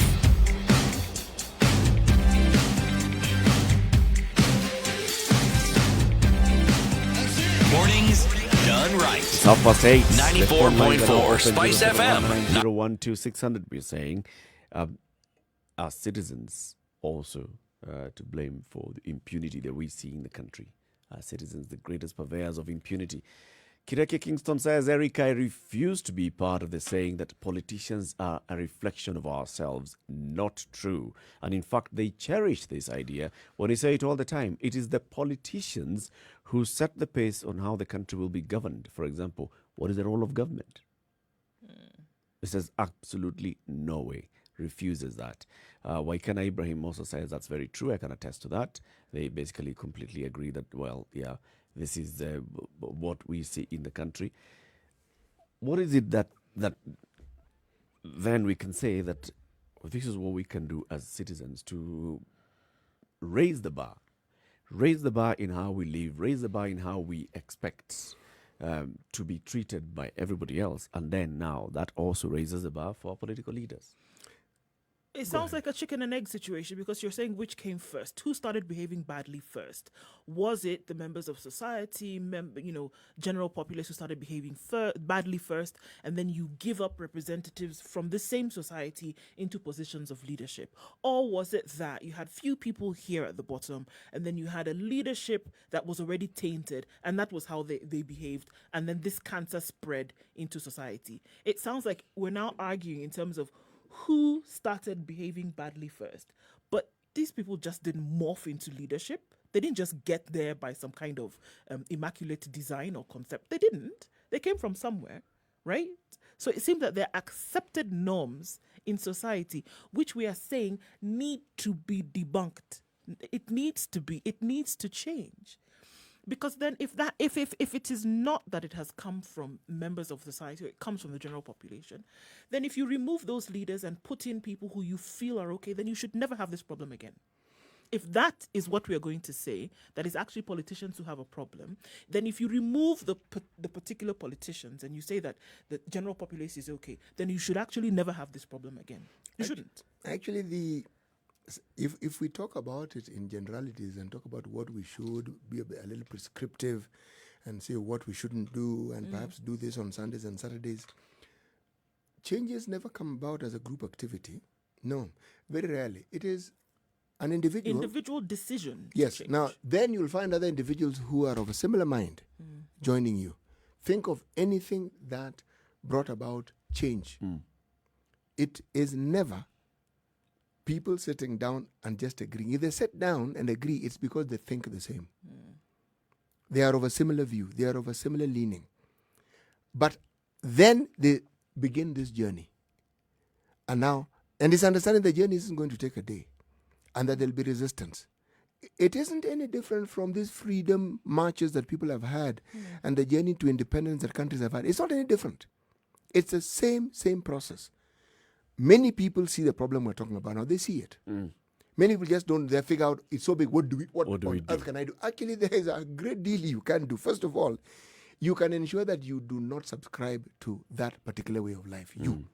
That you can do. That's live how you differently. Start. Yes, live differently. If you know this is the right thing to do, do the right thing. Let's go to the phone lines, and our friend Justus in Kilifi is calling in this morning. Good morning, Justus. Good morning, everybody. How are you? We are very well, Justus. Long time no hear, Justus. I've been doing the hearing from here. All right. Okay. A lot of it. Thank you guys for keeping some of these topics on the airwaves. Yeah. I just want to say this: we as a country or as a society, I think we have made impunity a source of pride, and therefore, in a way, when you hear people say "utadu," it used to be a dare, but now sometimes you realize it's also a statement of a person's feeling of being important, utadu. Yeah. Now, because of that, I think we need to look at the whole socialization process and reverse it. But the best way to begin, my suggestion I want to make, is that we need to go back to the law. Sometimes the police, I occasionally have discussions with some of my friends who are policemen. They can tell you, we can see the wrong thing happening.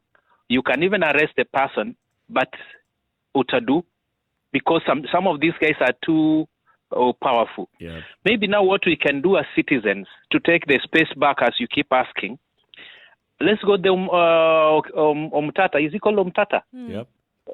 The Okoh. I know we is Okoh Omtata. Yeah. I know sometimes we use him as a punchline. But what he's doing is a very great civic duty. Imagine if we translated that to a case like these guys who have just lost their lives in Moranga.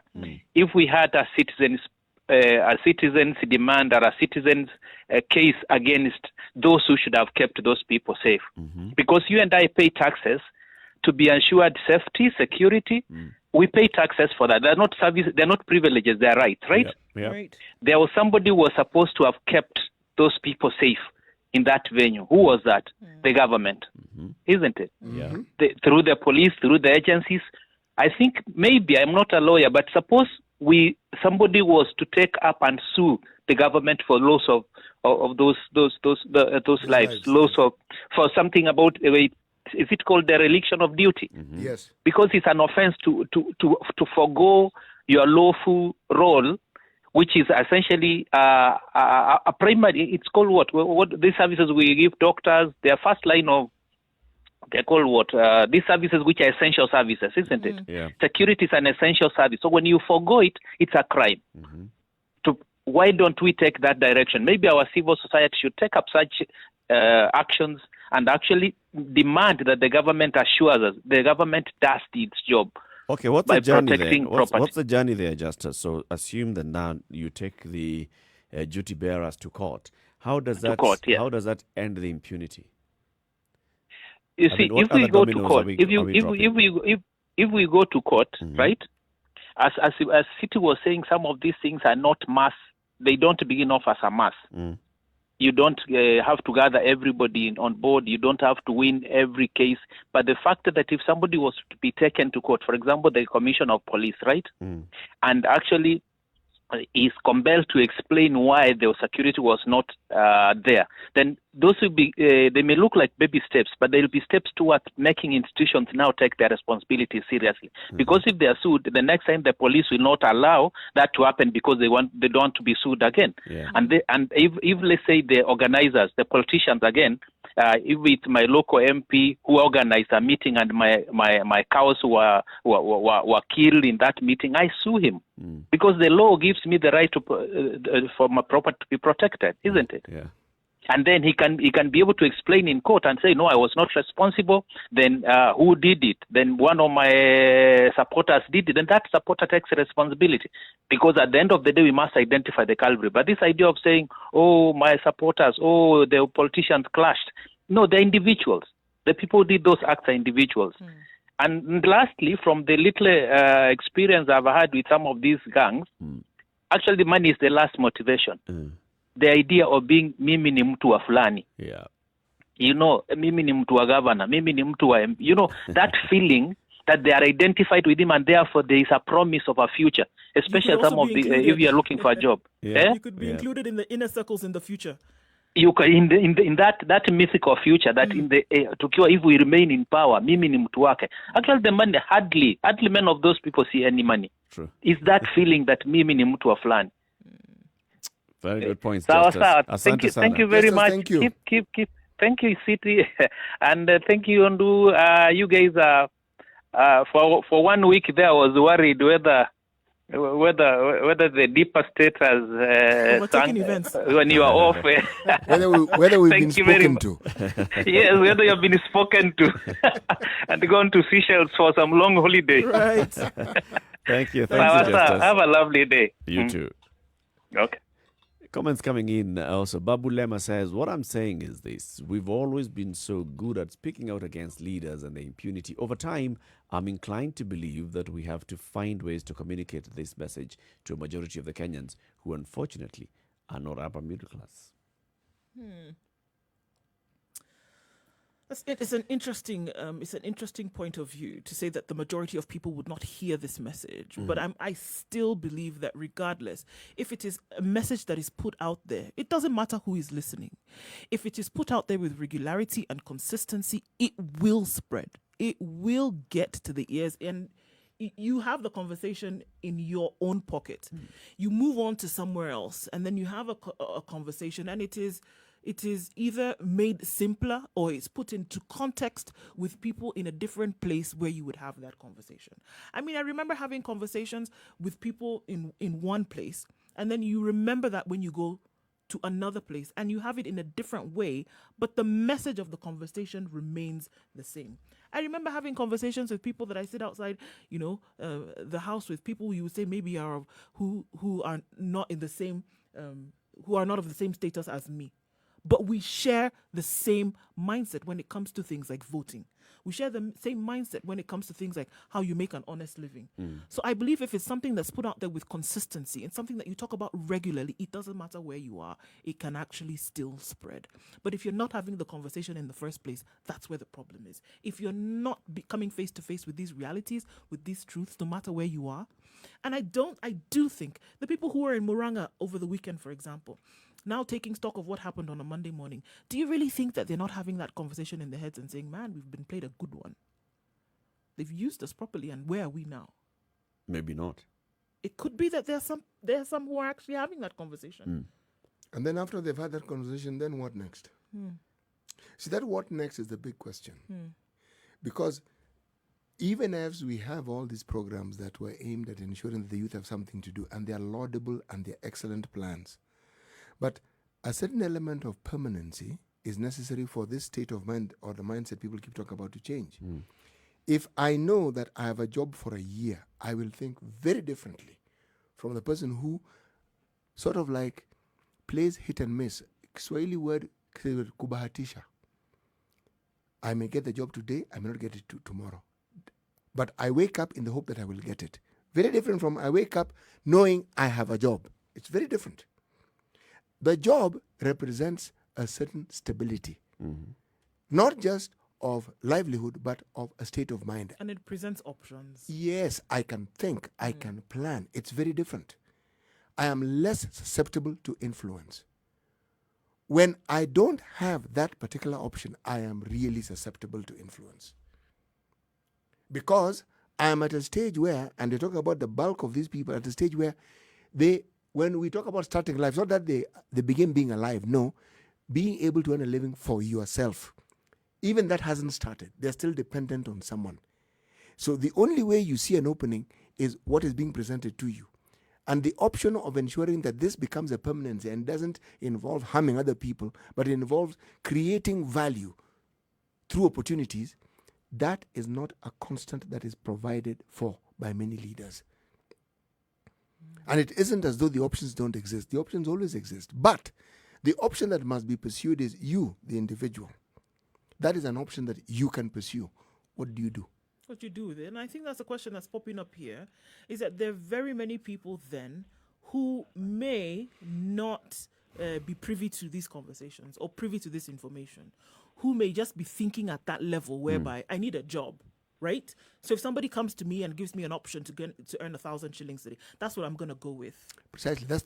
That's what I'm going to go with, right? And that's the option. I'm not being presented with an option of maybe I need to be thinking differently. Those voices that are saying the opposite actually are not the ones presenting to me. What's being presented is the one who's going to give me $1,000. Let's go to the phone lines again. Elfas calling in from Nandi County. Good morning, Elfas. Good morning. How are you, Elfas? I'm fine. Elfas, what do you have to say about this? Impunity with the citizens, impunity among the leaders? So, yeah, I'm just listening to a few info from the listeners. But my question is, nitapindi ngapi huku Nandi County ndio netungwa radio? Yes. In Nandi County? Niko upande wa Lilmuko. All right, so our frequency around Eldoret and the environs is 96.7. 96.7, thank you. 96.7 FM. And then, of course, depending on which part of the area you are on this other side, Kisumu 102.5, if you're closer to that side, or Nakuru 96.0. So, okay, thank you. All righty. I'll just tune. Asante. Keep tuned in, Elfas, and asante for calling in. So the day the majority of people learn that politicians are just greedy Neanderthals who say and incite whatever Maxim says, their quest for personal gain, this, I'm trying to avoid the word that he's used here.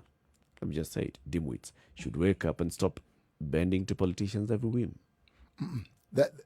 It's a good thought and it's a good beginning, But you see, to move forward means you have to make a decision that this is what I want to do, as opposed to this. Okay? Now, there will be people, remember all these youth groups that, by the way, if you move into society, whether it's urban or not, there are very many positive looking youth groups who seek to be engaged in certain things. True. And sometimes they need their hand to be held and told, given this is where you've reached, the next stage ought to be this. And if you look at government programs, remember we have an entire ministry. Yes. Not department, ministry that supposedly deals with the youth. Okay? Now, that's the next step. This is where you are. This is what you've done. Now, this is what can be. This is where you can go with this youth group of yours, and this is where you can go with what you want to do. That suggestion is not a careless suggestion. But the truth of the matter is this. One has to see it happening often enough, and one needs to see the result of it again, the role modeling, to realize that, oh, this thing can work. You know, people talk about neglect, and there's a ripple effect of it, whether it is in a family setting, whether it is in an economic setting, whether it's because of politics. It always has, not an effect, a ripple effect. The people who talk about consistency paying, they actually knew what they were talking about. Yes. It's something that you have to see all the time in every space that you go. I mean, look at it from a child's point of view. When a child is just learning to speak or read or write, and you say to yourself, how on earth is this child who cannot pronounce one thing going to get to the point whereby they're able to read full sentences? But what is done at the very beginning stages of this child learning to read or write? It's rote.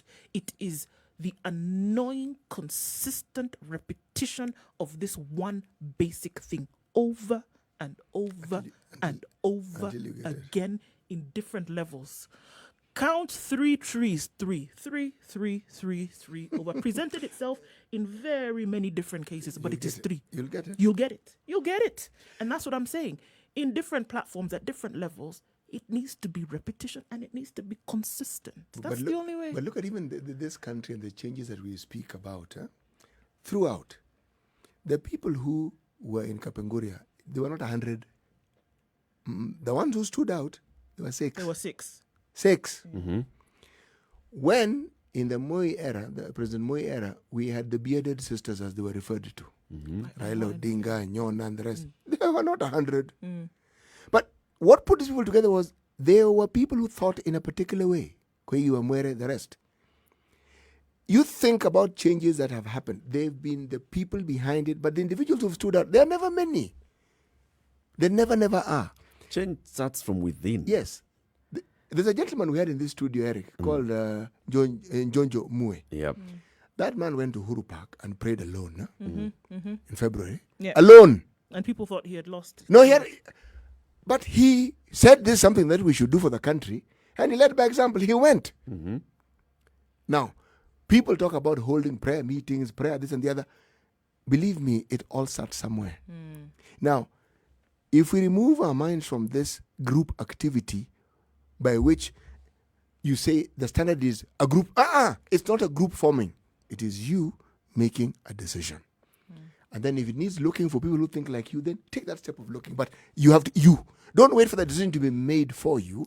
You make that decision and say, I am going to follow this path. But even if you don't have to look for people, you'll find that just speaking up, you would then attract people who would be of like mind. You would. Who would come along with you. I mean, I'm just looking at some of the major movements that happened in the world. I look at the Reformation, for example, with Martin Luther. He stood up in a meeting one day after having come up with all these notes and said, look, this is what I actually think. And this is the belief that I've actually taken. And by the end of that evening, there are people who already, had come to associate with him because they were also thinking the same thing. But what did it take? It took him to actually stand up and be set apart from everybody else. And then people kind of join. So you would find that you might not even actually go and search for people who think that way. But everybody, maybe at the same time, is looking for that one person who's going to stand up and say, this is actually what I think, and it could be a different way of doing things. And you'll get a following. Back to the phone line, 0719-012-600. John in Nyandarua, good morning. Yes, good morning. How are you guys? We're well, thank We're you. well, thank you. Yes, morning, very fine. Now, I want to contribute on this thing that happened in Moranga, and I want to say that this is purely impunity on the part of the politicians, because it is not the youth who committed whatever happened, who had originated with the idea of that violence. They must have been organized from somewhere by the politicians. And they confirmed this by saying that they were given 1,000 shillings each, that they were being promised to go and do a job which they didn't know what it is about. An indication that we are headed for some very, very violent period unless action is taken. Our leaders are not genuine. And this narrative of hustler towards, a certain class is going to bring a lot of problems to this country. It is a thing which is bringing a very, very dangerous, mentality on our youth. We are preparing them for violence. So don't be surprised one of these fine days when you see, the so-called, I don't know whatever they are called in Kibera or Madare, going to either Mudaiga or to either Langata to attack people.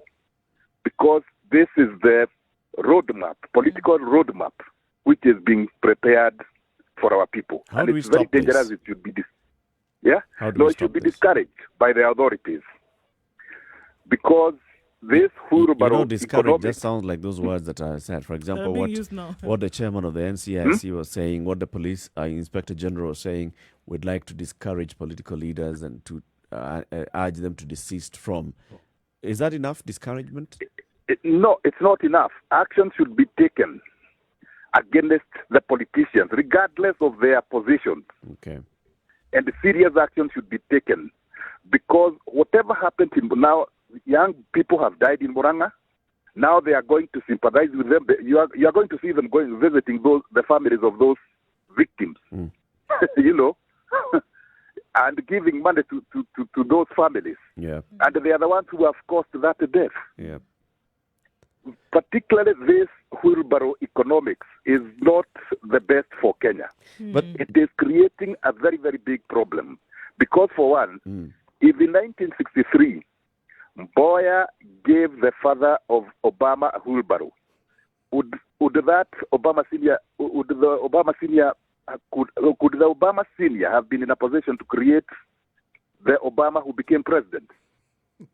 We should have a way of yeah. You're asking about now with a wheelbarrow or with some kind of economic upliftment?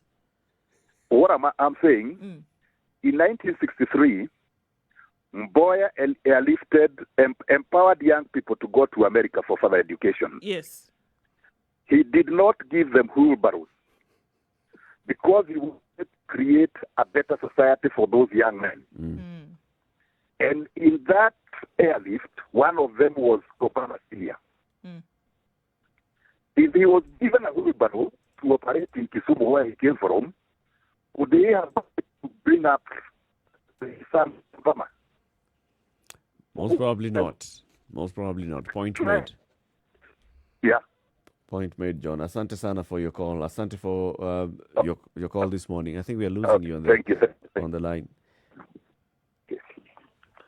Asante sana. Well, this conversation really has all sorts of facets, There is the behavior by the political leaders. There is what we need to do to stem this kind of behavior, especially as we gear towards an election, whether we're going to have a general by-election or whether we're going to have a general election in 2 years' time or referendum in a couple of months, whatever kind of political activity we have coming before us, we need to have a way in which there's proper, better behavior by the people, right?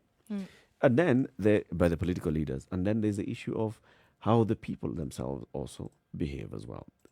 Do we get to a point where we then are able to argue that because, just like we were saying, because I have chosen that this is how I want to live, I've got to, espouse values, I'm going to live by a higher ideal, then it's possible for me to demand better from somebody else, from others.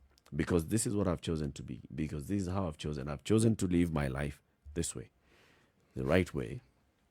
and not encourage this kind of negative behavior or negative behavior, then that also then places you in a higher bar where you can therefore demand. Without that, it's the whole Utadu mentality just going round and round.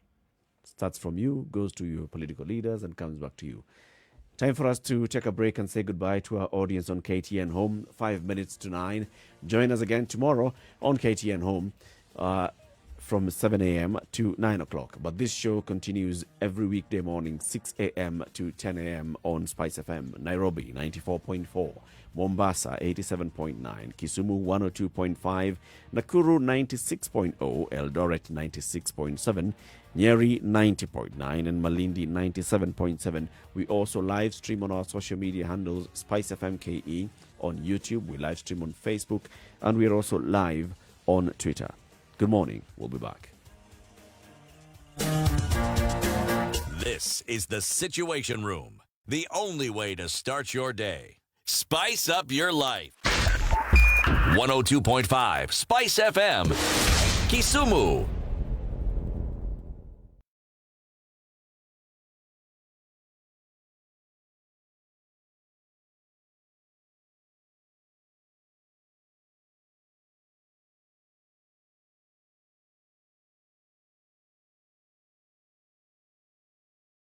So in the next hour, we'll be shifting the conversation and speaking to the chairman of Jubilee Holdings. Like we were saying, Jubilee Holdings is one of the largest investors, the biggest investors in the country. Jubilee Holdings runs a couple of institutions, including Jubilee Insurance. Jubilee Insurance is not just in Kenya. There's a Jubilee Insurance in Kenya, Jubilee Insurance Tanzania, Jubilee Insurance Uganda, Jubilee Insurance Mauritius, the Jubilee Insurance Burundi. All those. And then if you look at the investments, they have the Jubilee Center, they have the Jubilee Investment Company Limited, Jubilee Investment Tanzania, Jubilee Financial Services Limited, Jubilee Investment Burundi. And then if you look at the other associated organizations under Jubilee, you have very many, including IPS Power Investment, Bujogali Holdings Power Company, FCL Holdings, IPS Cable Systems, PDM Holdings, and others. And all this put together under Jubilee Holdings basically just means that this is a very influential organization in not just the economy of the country, but the economy of the region. Because you're looking at all these countries, East African countries, Kenya, Uganda, Tanzania, you go into Burundi, you go all the way down to Mauritius. Big. Yes, and if you look at even the investment, I think you'd be hard-pressed to find any organization or enterprise that can equal them in terms of just the net value investment that they've had in the region. You know, when you talk about $1 trillion in this country, we think about what the government is paying in terms of debts. So if you have an organization, if you have an institution that has that investment and then some as its portfolio, then you are talking about an organization that has an economy that is almost the equivalent of very many economies in this region, if not surpassing some economies in this region. So it makes it fairly sizable. But even of interest is something that they recently did. They partnered with an insurance company. It's actually called, they refer to them as financial institutions nowadays, the biggest in the world. Allianz, it's called. It's a German company based in Munich, 139 years old. And it is a first in many things. It's one of the biggest financial institutions in the world. It's one of the biggest insurance companies in the world. And of course, this has ramifications. And this is something I think we'll want to ask the chairman of Jubilee to explain to us why this particular company and what this would mean to the country and what it would mean to their investments in the region as well. And how much cash in bank they got. Well, our media services were very quick to tell us that the entire enterprise was 10.8 billion Kenya shillings is what was the worth of what they sold to Allianz. Wow. Yes. So Nizar Juma, who's the chairman of Jubilee Holdings, will be speaking to us in the next hour. This is a Situation Room. It's Kenya's biggest conversation. Time for us to look at traffic as we come to the top of the hour and then begin this conversation with the chairman of Jubilee Holdings. Good morning. Sugar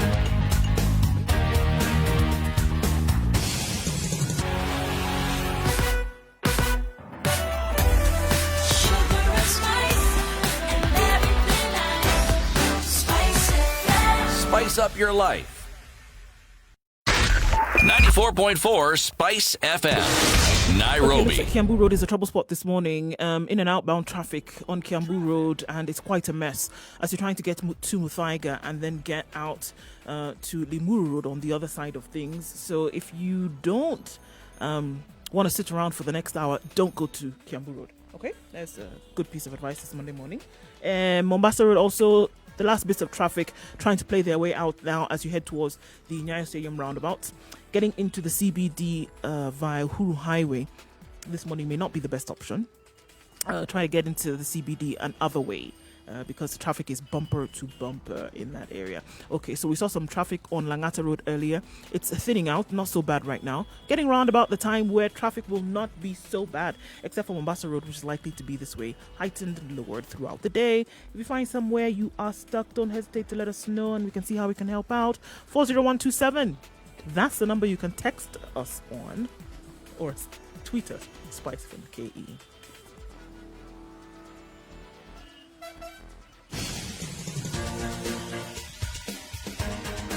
This is The Situation Room, the home of hard-hitting political commentary and penetrating insights about the state of the nation. This is a talk radio experience like no other. The Situation Room, a place for hard truths, debates, and elevated conversations. The Situation Room, witty, political, engaging, deep, controversial. In the room, we have C.T. Muga, researcher, academic, seasoned political observer, a fountain of wisdom in these politically uncertain times. Nduh Okoh, Nigerian by birth, Kenyan by choice, communications expert, Pan-Africanist, a truth seeker and believer in people power, and Eric Latiff, agent provocateur, the man in the chair, seasoned journalist, news hound, a man who believes in punching up, not down.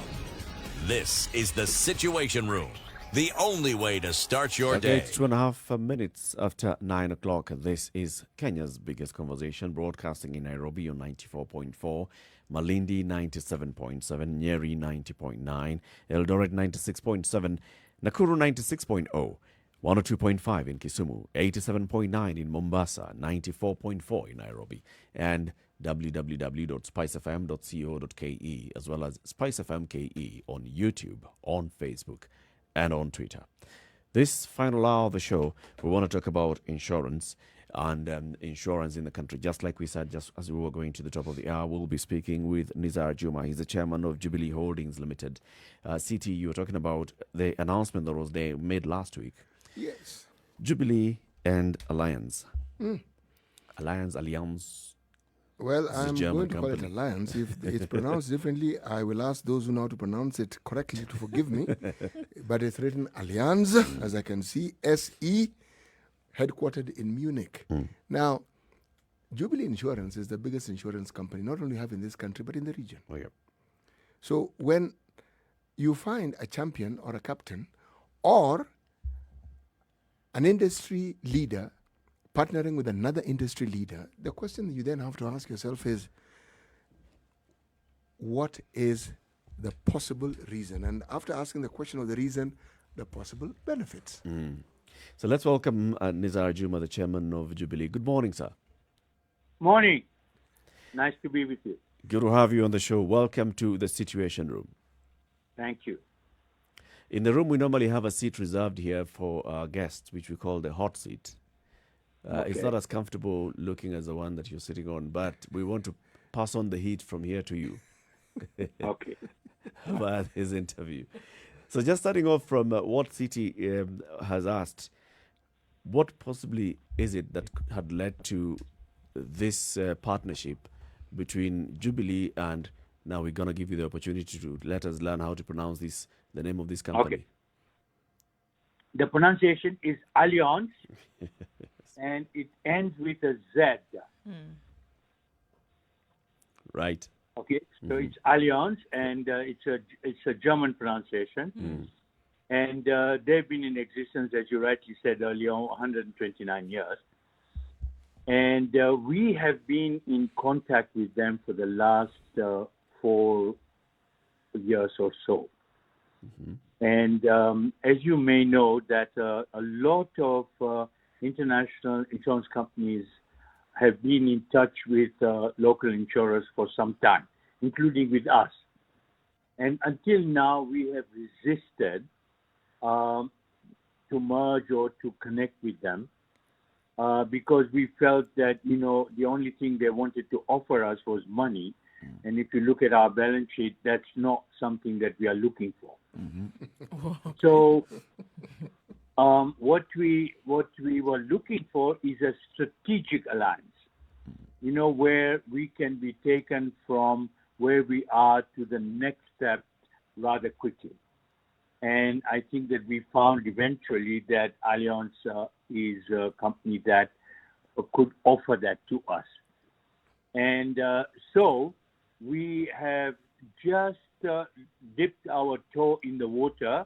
We've not gone the whole hog with them. What we have done is that, as you probably know, in the insurance world, we have general insurance, medical, life, and pension. And we have done a deal with them in general insurance only. Okay. So they will participate in all our general insurance companies in the 5 countries which you have mentioned earlier. Should I go on, or you want me to? No, please go on. Yeah. So we have offered them shares, some 51% or 66%, depending on where. And so they will be our strategic partner. And general insurance is 12% of our total business. And of this 12%, they've taken just under 8% of the total, for which, as you rightly said, they have made a payment to us of 10.8 billion. Now, when this transaction is complete and the new company, which will be called Jubilee Allianz General Insurance, excuse me. Bless you. So when that happens, then also we will absorb their existing company here, which is Allianz Kenya, General Insurance Company. So we will absorb that company into this new company, which will be called, as I said, Jubilee Allianz. So that is the deal as it stands now. Okay. And as I said, we've just started dealing with them. What does this mean for the market now in Kenya with this new alliance? What then does it translate for the insurance industry here, or for Jubilee as a company? Yeah, I think that first of all that we get much more into technology, we get into state-of-the-art products. With the volume that both put together will be able to do, it means that we will also be able to bring down the prices of general insurance. And I think that this is the kind of things that we are looking for. We will be more and more into retail. And as you know, that our young population is not interested to meet people in person. They would rather do everything on their phone. Yep. So we will be having more and more apps and more things that they will be able to do on their smartphones. And so this is where the future is, and we want to enter it as quickly as possible. Just looking at it, like you say, what they'll be able to offer then is that technological know-how. Is it what they have practiced in other countries? And for example, if there are examples of what they've done in other countries and the success that they've achieved? They've certainly done that in Western Europe and North America. As you probably know, that they are also in 12 other countries in Africa. But I think that the other countries they are in, they have not been so dynamic because they also needed a dynamic partner like us. Mm-hmm. So in the last 1 year, they have bought 3 companies like ours. One is in Nigeria, one is in Morocco. and one is ours. So I think that now more and more there will be a bigger and bigger demand for state-of-the-art technological advances in what they will do with us. There's something I'd like to ask you, Mr. Nizar. When one looks at insurance companies, at least there's a trend that I have seen. More and more they refer to themselves as financial institutions. Yes. Why is this? Okay. You know that majority of the insurance companies, particularly when they are doing life insurance, are also collectors of deposits from their customers. So in other words, if you buy a life insurance, you are investing in us over a long period of time. And so we have a great deal of assets. And so we are investing these assets in other institutions and in government bonds and in the stock market. So we, therefore, for example, with Jubilee, half of our business is insurance and half of our business is investments in other institutions. I think John was mentioning earlier some of these companies like Bujagali, Ecom, and so on. So all of these companies are our investments, which then produce returns for our investors and life insurance companies. And also we have a company called Jubilee Financial Services. We also offers mutual funds. So that's why we are called financial institutions, because we are a major investors, and also the government depends on us a lot, because, for example, Jubilee will have at any given time between 70 and 80 billion shillings in government bonds, mostly long-term bonds. Do I understand you to say, therefore, that if insurance companies got together, that some of these problems that we seem to have that take us to borrowing huge sums from other institutions abroad, that this is a role that perhaps insurance companies could actually take? Actually, the insurance companies are already playing that role. Excuse me. As I said, a company like ours, apart from the government bonds, which is considerable.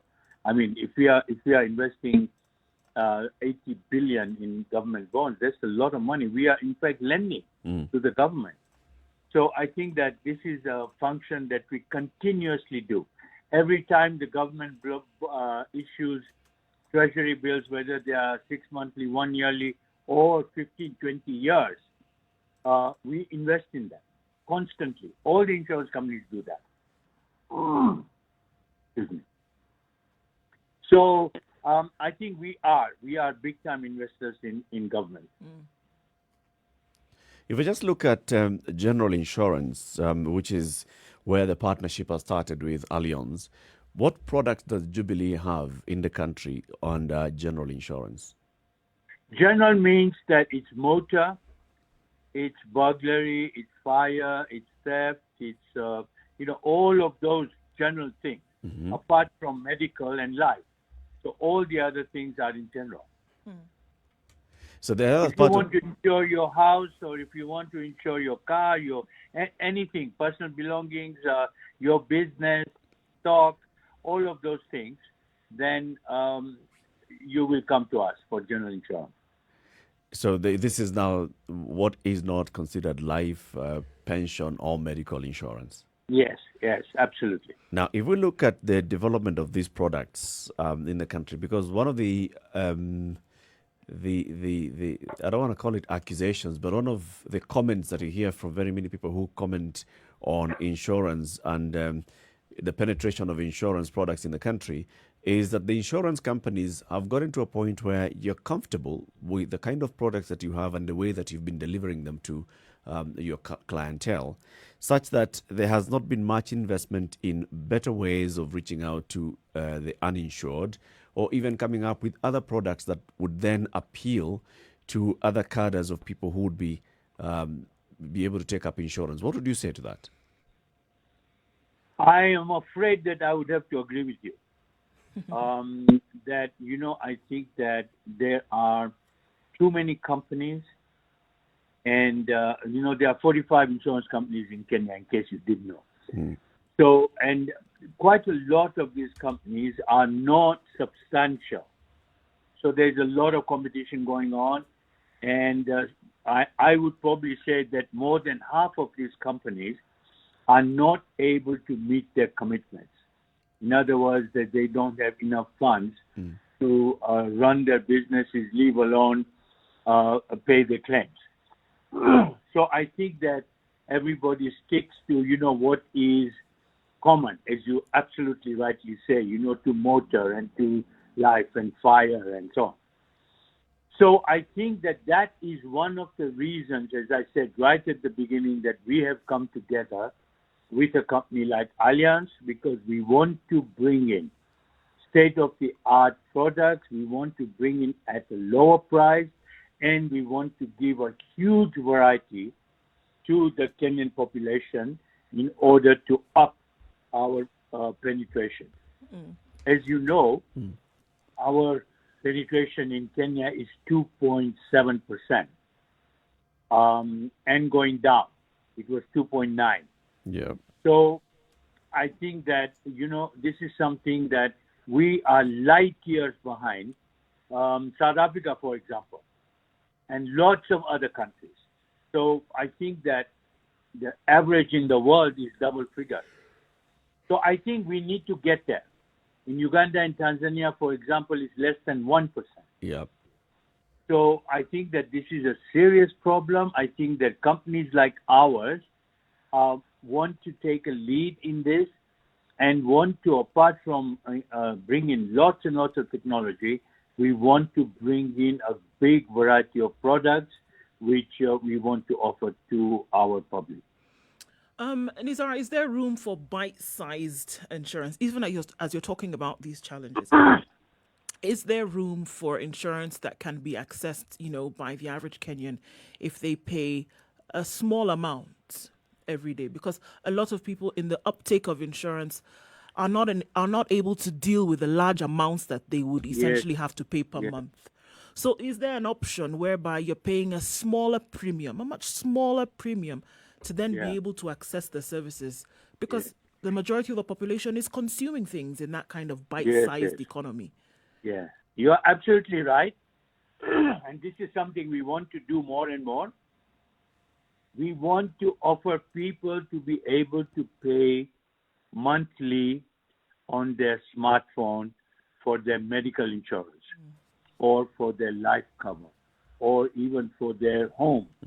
Because if you go to the informal sector today and approach a small guy who's got a duca, he's got a shop, he's got a family, he's got, all of those things. And if you go to him and say, you should insure, his answer will be, sina pesa, because they think that they don't have enough money to be able to insure. So what you say is absolutely right. This is the future. This is what we are trying to get to, so that we can use those 40 million cell phones, and get them to invest in insurance to protect themselves on a weekly or a monthly basis. And so that, this requires also a lot of systems. You cannot do all of those things unless you invest heavily in systems. And we are prepared to do that. Our first priority has been to counter fraud, because with insurance and fraud, they are synonymous. They are. Everybody is capable of defrauding an insurance company. If you go anywhere, they will first ask you, are you insured? Because there is a different price for the insurance fee. So I think that we've put a lot of money in systems to counter fraud, and we are still putting more money. But our second priority is that we want to be able to digitalize insurance so that people can pay what they can afford rather than what we insist they must pay. So you make a very, very valid point. This is the future, absolutely the future. And not before too long, all of these will come into the market. Right. Let's take a break now. Nizar Juma is the chairman of Jubilee Holdings Limited, having a conversation with him about the insurance sector in the country and in the region. Insurance is a big thing, but if you look at the penetration, just like Nizar Juma is saying, 2.7% penetration in Kenya. Surely that's very low, and there's a lot that needs to be done. We need to find out why is it this way. Is it about the industry? Is it about the market? Is it about the regulator and the regulations that we have? So as we take a break, allow Mr. Nizar Juma to have a cup of water, warm water, and then continue this conversation. We'll be looking at the weather. It's 20 minutes after 9. This is the Situation Room, the only way to start your day. Spice up your life.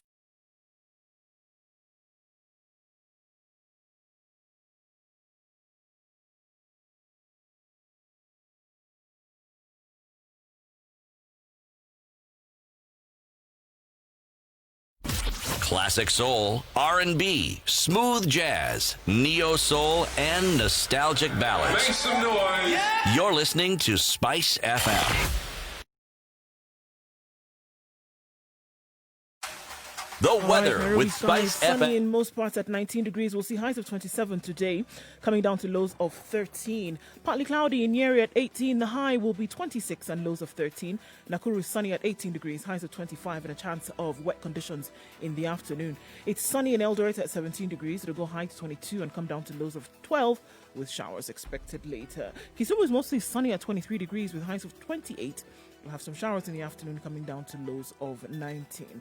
Kakamega is mostly sunny at 21 degrees. It will go to highs of 26 and lows of 15, and a chance of rains later in the afternoon. Mombasa is partly cloudy this morning. There's also a chance of rain later. It's currently at 27 degrees and will go to highs of 29 and lows of 24. Let's take a look at Malindi, where it's partly cloudy at 27 degrees. It'll go to highs of 29 and lows of 24. And in Kampala today, stepping out of Kenya, it's partly cloudy at 22 degrees, highs of 26 and lows of 19, with a chance of rains later on. Dar es Salaam this morning is partly cloudy at 27. It'll go to highs of 32 and lows of 22. Let's go down south and into Johannesburg. It's cloudy at 17 degrees, warming up ever so slightly. We'll rise to highs of 24 and a chance of showers later, and coming down to lows of 13. It continues to rain down in Lagos. Isolated thunderstorms throughout the state. Highs of 31 and lows of 23. And in Beijing, getting close to Monday evening, it's mostly sunny at 19, and the sun's going to stay out some, and it'll go to highs of 19. And in Paris, the rain continues at 11 degrees and cloudy conditions throughout the day, highs of 15 and lows of 11. We'll take a look then into London, where it's partly cloudy at 11 degrees, highs of 17 and lows of 11, and a chance of showers throughout the day. And we're going to wrap things up in New York, where it's now Monday morning, 15 degrees and partly cloudy. The high today will be 22 and lows of 14.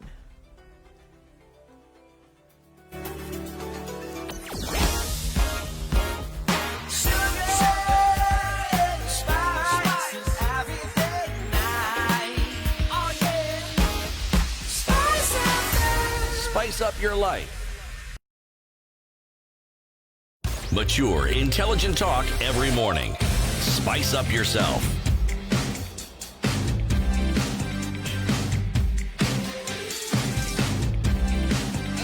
Mornings done right. 94.4 Spice 24 minutes FM, after 9. The Nairobi. conversation continues right here at the Situation Room, Kenya's biggest conversation. In the room, we have Eric Latiff, C.T. Muga, and Nduh Okoh. And joining us on the line is Nizar Juma, the chairman of Jubilee Holdings. Nizar, as we were going into the break, we were looking at the lie of the land in terms of insurance in the country and in the region. 2.7% penetration in Kenya. This is such a small cake for 45 insurance companies to be fighting over in the country. And then, in fact, you're even saying this is dropping. It used to be 2.9%. What would we pin this on or blame this on? Why such low penetration? I think that it's mostly that we insurance companies need to educate the public more and more. We need to sell them the advantages of insurance. The other important thing is that we have to get the public to trust us. I think that traditionally, over a long period of time, these insurance agents, I put it in inverted commas, were not scrupulous. And this has given insurance companies quite a bad name. Yeah. What we are now doing is that, building trust and, paying claims faster and faster and easily. The other is that we have now started selling insurance through banks. And it's bank assurance. So you can go into a bank and buy insurance of any kind. And I think that because banks have bigger exposure than insurance companies, and I'm sad to say that banks are more trusted than insurance companies. So I think that this kind of move will improve penetration. Also, as we go more and more into retail, and as we adopt more and more technology, so that people are able to access insurance easily on their smartphone, I think this will also increase penetration. And I think that this is the future. I think that we have to get into double figures, and we have to do it in the next 5-7 years. Apart from what obviously you've said is the slow payment and settling of claims, what could be the other reason why insurance companies are not trusted by the market? I think, as I said, was that, the origin, a long time ago, insurance companies were adopting lots of agents, who were going and selling insurance and pocketing the money, not remitting it. They were not getting insurance, and there were a lot of scams. And I think that people don't forget easily. Yeah. Now, companies like ours that have now been in existence for 83 years, your father or your grandfather probably insured with Jubilee. Yeah. So, we have a background and we have a solid base, and, we are trustworthy and reliable. But unfortunately, we can't say that for all of them.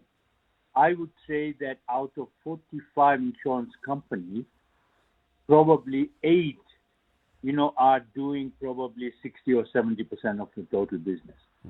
And the remaining are still just playing at insurance. That's a huge number. That's a huge number. The issue of education, as the CT is going to ask his question again, the issue of education and people's understanding and awareness of what insurance is and what insurance then does.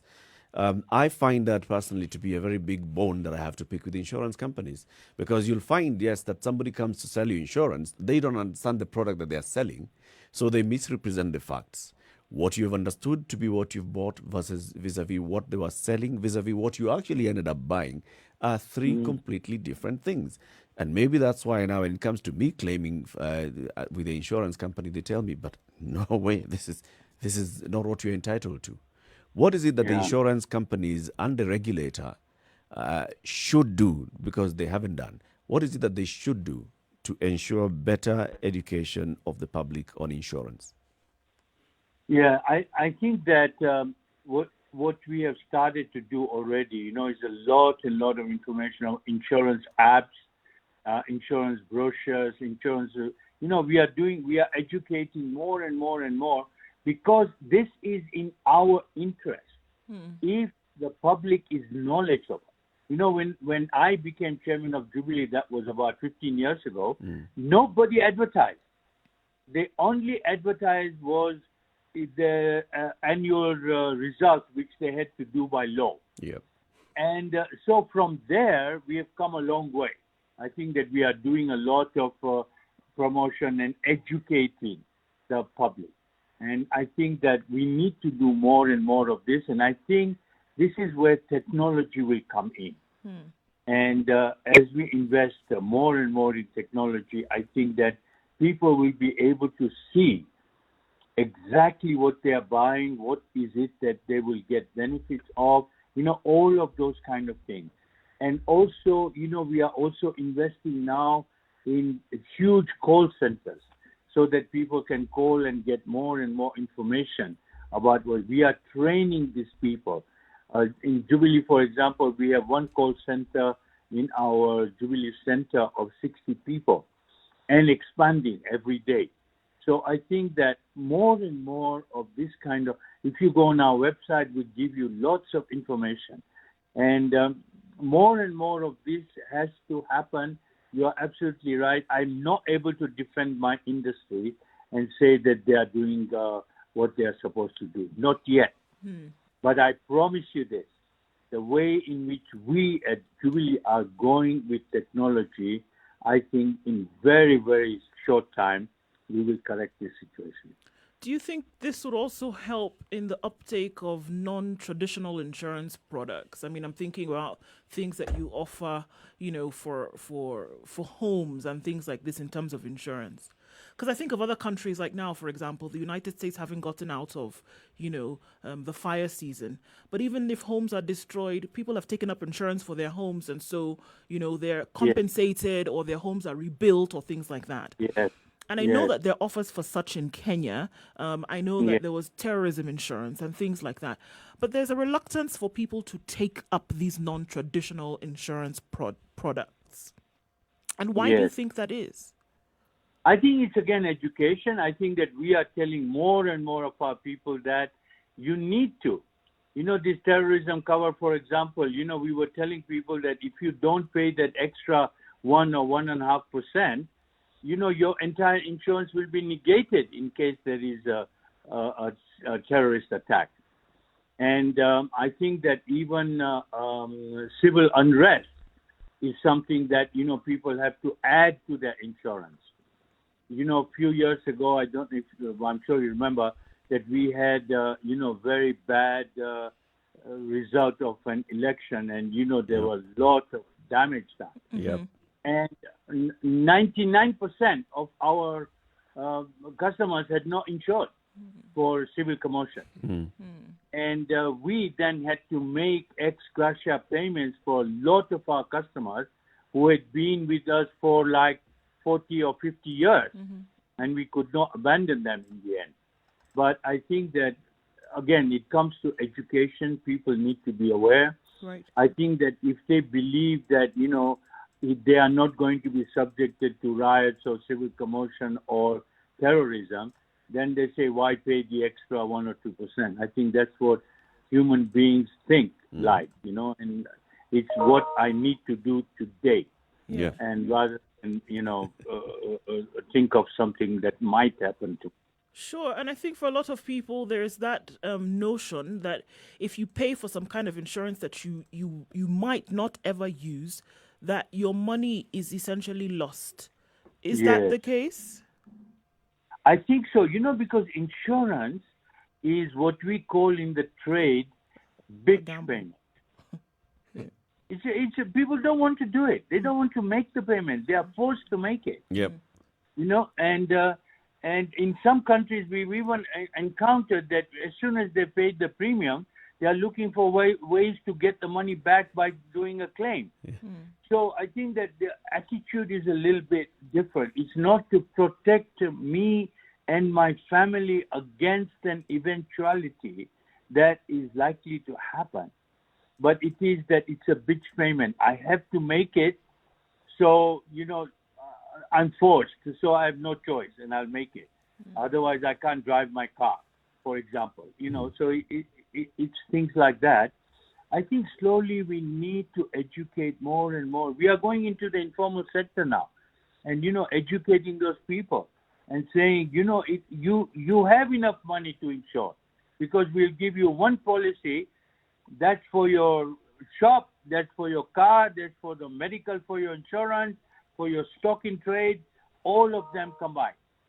And then they think, okay, well, maybe if it's not too much money, I might think about it. Right. So it's a convincing game, but I think that we have to do it, and we have to encourage people by making sure that when there is a claim that they get paid. I am always constantly asking our claims people, to be on the move and to monitor on the dashboard how quick is their turnaround in making payments. And I think that people insure only for that reason. Everything else is blah, blah. They only insure because in case there is a claim, they want to be paid without minimum of hassle. Yeah, not too much runaround from insurance people telling you, Exactly. you did not sign here. You signed below the dotted line instead of above the dotted line. I know. Too much. Time for another break, Nizar Juma. We'll be back shortly. 25 minutes to 10 o'clock. We're speaking with the chairman of Jubilee Holdings. Let's look at the traffic and then continue this conversation. This is the Situation Room, the only way to start your day. Spice up your life.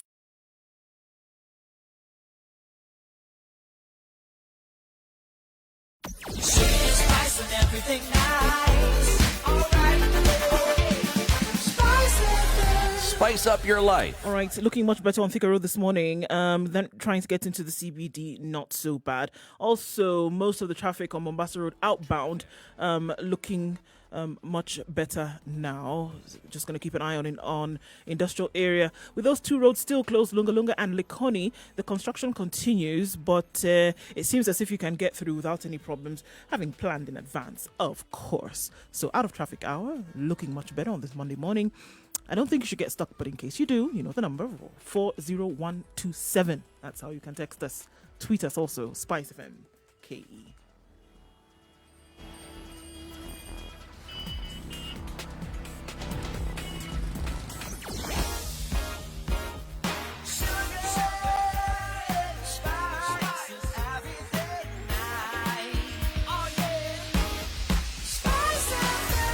Spice up your life. Mature, intelligent talk every morning. Spice up yourself. It's an insurance conversation this morning, having a conversation with the chairman of the biggest insurance company in the region. This is Nizar Juma. In the room is Eric Latiff, Nduh Okoh, and C.T. Muga. Mr. Nizar Juma, I was thinking about the mention of Allianz being involved in Nigeria as well as Morocco and now Kenya. Would I be wrong in assuming that they're positioning themselves for when the Africa Free Trade Zone comes into effect? I'm sure it's partly that, but you see, it's partly also that when you look at what we have been discussing, the penetration, if you look at the penetration of insurance south of the Sahara, the average will be certainly lower than Kenya. So I think that when a company in Europe or North America looks at these figures, they start salivating and thinking, that the potential is ginormous. Yep. So I think that is what is probably attracting them. Okay. And then, the other things like, lack of technology and, all of those kind of things also. I think they think that the potential is very large. And they are quite right in thinking that. When you talk about training and getting sure that people get the right information, what do you do to ensure you, one, employ people who have the aptitude to do the work, and B, what do you do with ensuring you train them sufficiently so that they know how to meet the needs of the market that you send them into? I think we do both. I think that we take people who are already qualified, and then we also do constant training on the job. So we have trainers that are on the job. We also employ trainers who come in from the outside to train. That we have big budgets for training. I mean, I can't tell you off the top of my head what our budget per annum is. For training, but it is very big, and I think we are increasing this every year because if we don't have technically competent people, it's very difficult for us to sell insurance. But one advantage of technology is that will make things easier, because if you go online and you want to buy whether it's motor or fire or whatever kind of insurance, I think that you will be able to get a lot of information and comparison about the different products available before you invest. I think that this is something we are giving a lot of attention to, because we want to make sure that we don't go back to our old ways, where people just sold insurance on the gift of the gab rather than giving technical information. And do you think that this is, it's interesting that you talk about maybe people selling insurance and are not properly educated on the different factors that need to happen or don't know. And we've talked severally in this room about education for market demands. If Kenya has such a huge potential when it comes to being covered for insurance, obviously that means that the agents of insurance then have to be well versed in this. So do you think this is something that has to lean on the side of education for the insurance market in order to have this output that would then feed the potential that you say is there in this country? Yes, I think that, there is a College of Insurance, in case you're not aware. And I think that they are constantly training. We even have considered, and are looking at the possibility of jointly sponsoring an academy for insurance, that we would do it together with the College of Insurance. So I think the need is there. I think that if all agents are not employed until they are properly trained first, and I think that the serious insurance companies like ours make sure that they don't send people out on the streets without proper training, because that is counterproductive to ourselves. Yep. And I think that more and more serious insurance companies are now learning that is the only way for us to continue to expand our business. Is the relationship still cordial between insurance companies and insurance agents or brokers? And I say this because, even as you've alluded to before, there's what the agents have been known to do, some of them coming into the market with not clear intention of running the business as it should be run. And then there are those that are in the market to run a business, but then they also have some sort of friction between the insurance company themselves versus the agents and that relationship. Is it, would you say it's cordial? Would you say that there's room for improvement there? In our own case, I think that we do have a very good relationship with both our brokers and our agents. Because probably 60% of our business is done through brokers, and maybe another 20% through agents.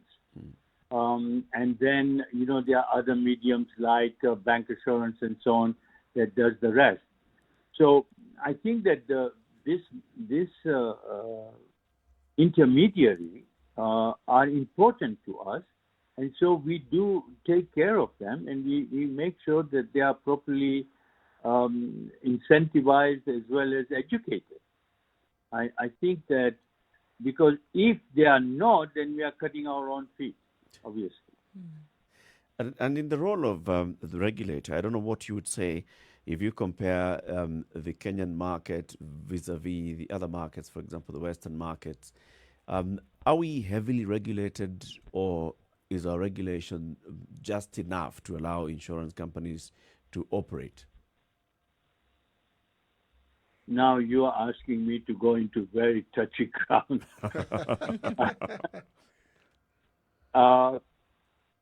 I would say that our regulators are adequate. I think that, they are increasing progressively the amount of regulation which they are bringing into the market. For example, this year they have introduced risk capital introduction. Yes. Now, However, right now, because of COVID, a lot of companies have been let off. But the situation is that, I am not sure that this is being rigorously enforced. Mm-hmm. Because, if you are running at a loss and as an insurance company, and you don't have enough money to pay for your own expenses and your salaries, how can you pay claims? Yep. And you see there, and we find that often there are companies which are in this situation, and they are still, running fast. Yep. So, I think that there is room here, either for consolidation, or for some companies to be closed down. I'm sorry to say, but there is. Because if you don't have enough money to pay your claims, there is no reason why you should continue as an insurance company. There is no way in which you should be allowed. And so I think that we are all insisting that this happens, Yep. that consolidation happens, Yep. that companies are asked to put in more money or to consolidate. I think that, but if you look at, and this is not something that's secret information, I think that if your investigative people look at the results of 45 companies, you will find that probably 20 of them are on the borderline or in the red. Mm-hmm. How can they then, genuinely not find mistakes not to pay claims? Which is where I was actually going with the question about the regulator and how robust the regulator is. When you look at the banking sector, the central bank, which is regulating that, is very much sort of on top or observing exactly what's happening in every banking institution on a daily basis. Do we have the same kind of hands-on approach in the regulation of the insurance sector? I think that by and large, I think that the regulator organization is active, and they audit us, a few times a year, 2-3 times a year. I think that, so from that point of view, I think that they're certainly trying to do their job well. Mm-hmm. But you see, when there are touchy questions of, companies not having adequate capital because they are running into losses, I think that then, there are some question marks. Mm. And already you made me talk too much, so please, let's talk about something. Maybe let's change the topic a little bit. Thank One of you. the things that stands out about you is just the number of chairmanships and board directorships that you have. You have had, you've reduced them significantly. So the question I want to ask is, what is it that motivates you to take up these positions? I am aware that many of them are offered to you, but what has been the motivation? You know that I think about 20 odd years ago, I stopped chasing money for money. Mm-hmm. I know that might sound a little bit funny, but I think that I decided that, I had enough to live on, and so I wanted to pursue volunteer positions. And so I became chairman of the hospitals, Aga Khan hospitals in Kenya. And from there, then I went on to some commercial commitments. But all of these I do on a volunteer basis. And if people see that I can be helpful to them, then I want to serve. And if I serve and can do positive things for them and for the general public, then this gives me satisfaction. And that's why, as I was asked to do more and more, I took them on. But I think a few years, 4 or 5 years ago, I now decided that enough is enough. And now I want to stop. So I have slowly Stop started... or reduce, sir? Well, I have started to reduce yes. The number of companies already, as you have done, obviously, your homework well. So I did start to have reduced them considerably. And, that I want to pursue now. I will still keep a few of them, not many, but I want to pursue now things that I want to do. And that I am, for example, doing the Blue Company project, which is my personal project, and that is anti-corruption. 500 companies have already joined us in this Blue Company project, and we are trying to get more and more and expand it in the region.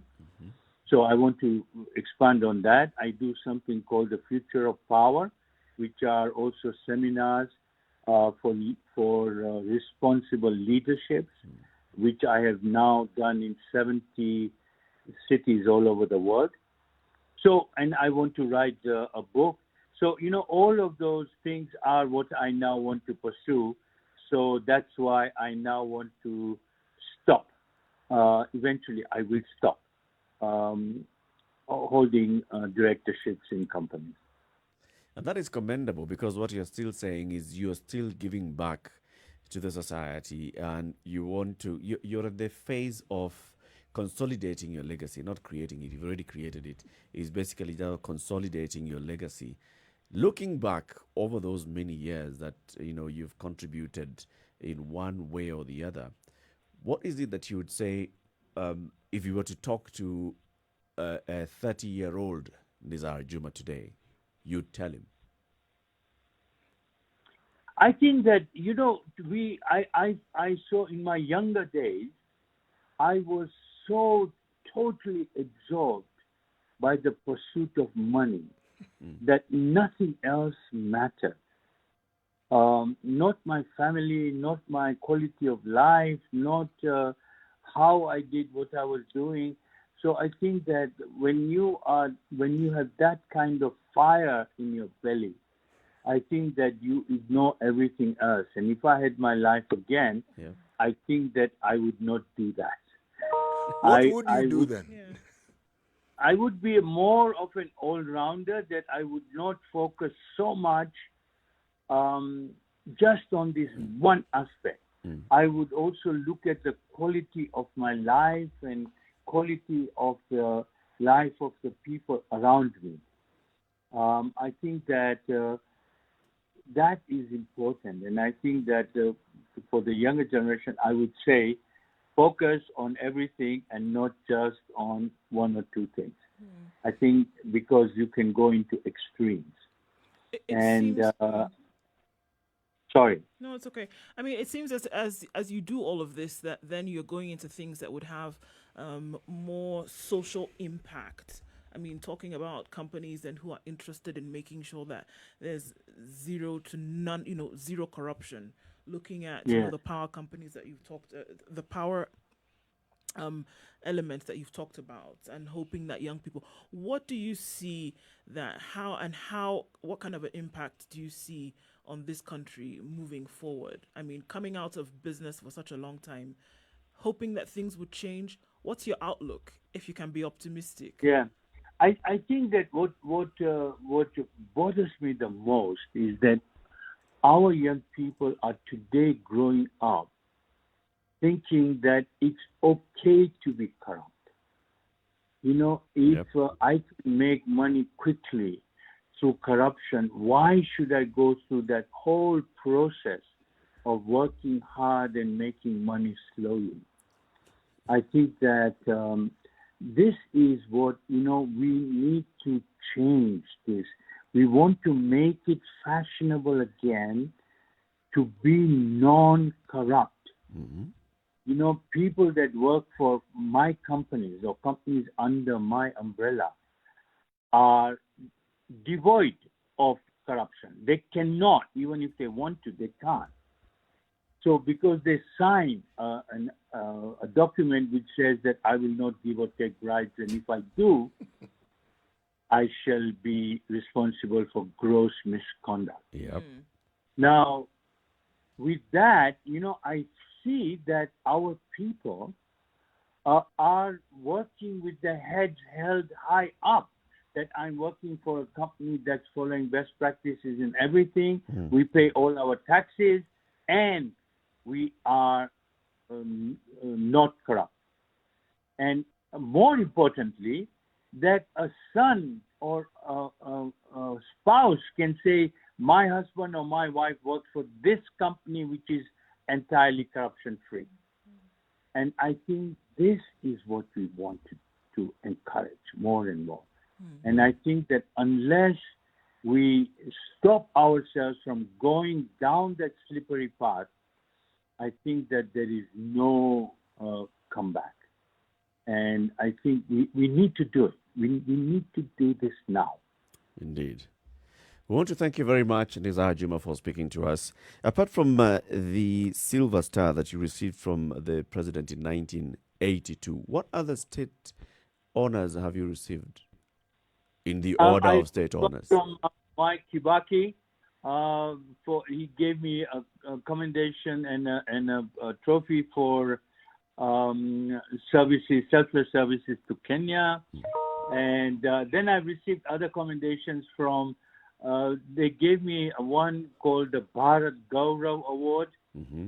And India for, you know, it was partly for this Future of Power program which I'm doing, the project for leadership, responsible leadership.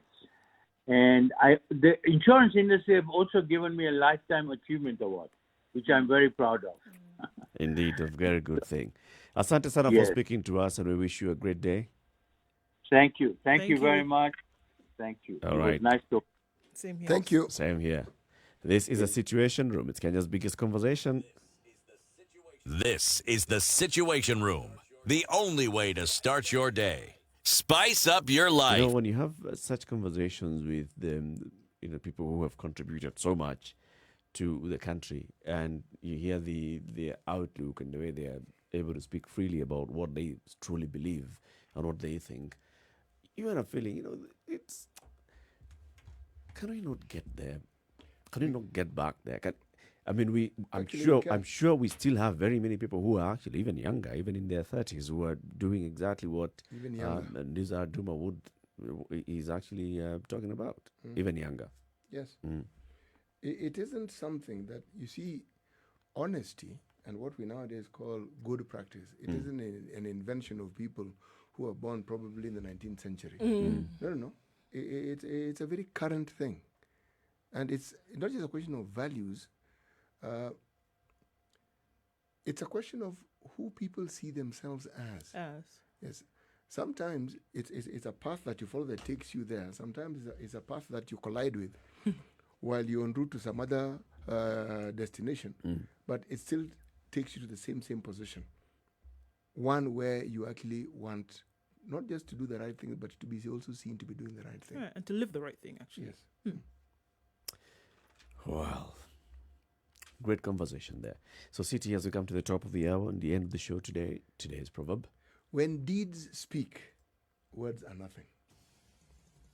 Doesn't it become quite clear and quite obvious? Quite apt at this point. Yes, it does. When deeds speak, words are nothing. Thank you very much for listening to our words this morning in the Situation Room, and follow our deeds as well, hopefully. Join us again tomorrow morning, 6 a.m. to 10 a.m. This is Kenya's biggest conversation. CT Muga, Nduh Okoh, and Eric Latiff, wishing you a great day. Now until 3 o'clock, you have uninterrupted music, sugar, spice, and everything nice. And then Monique will be here to take you home on Spice Drive from 3 to 7. And then we have the adults in the room. That is Emmanuel, Eric, and Barbara. We'll be here from 7 to 10. Until then, have a lovely day. It's now 10 o'clock.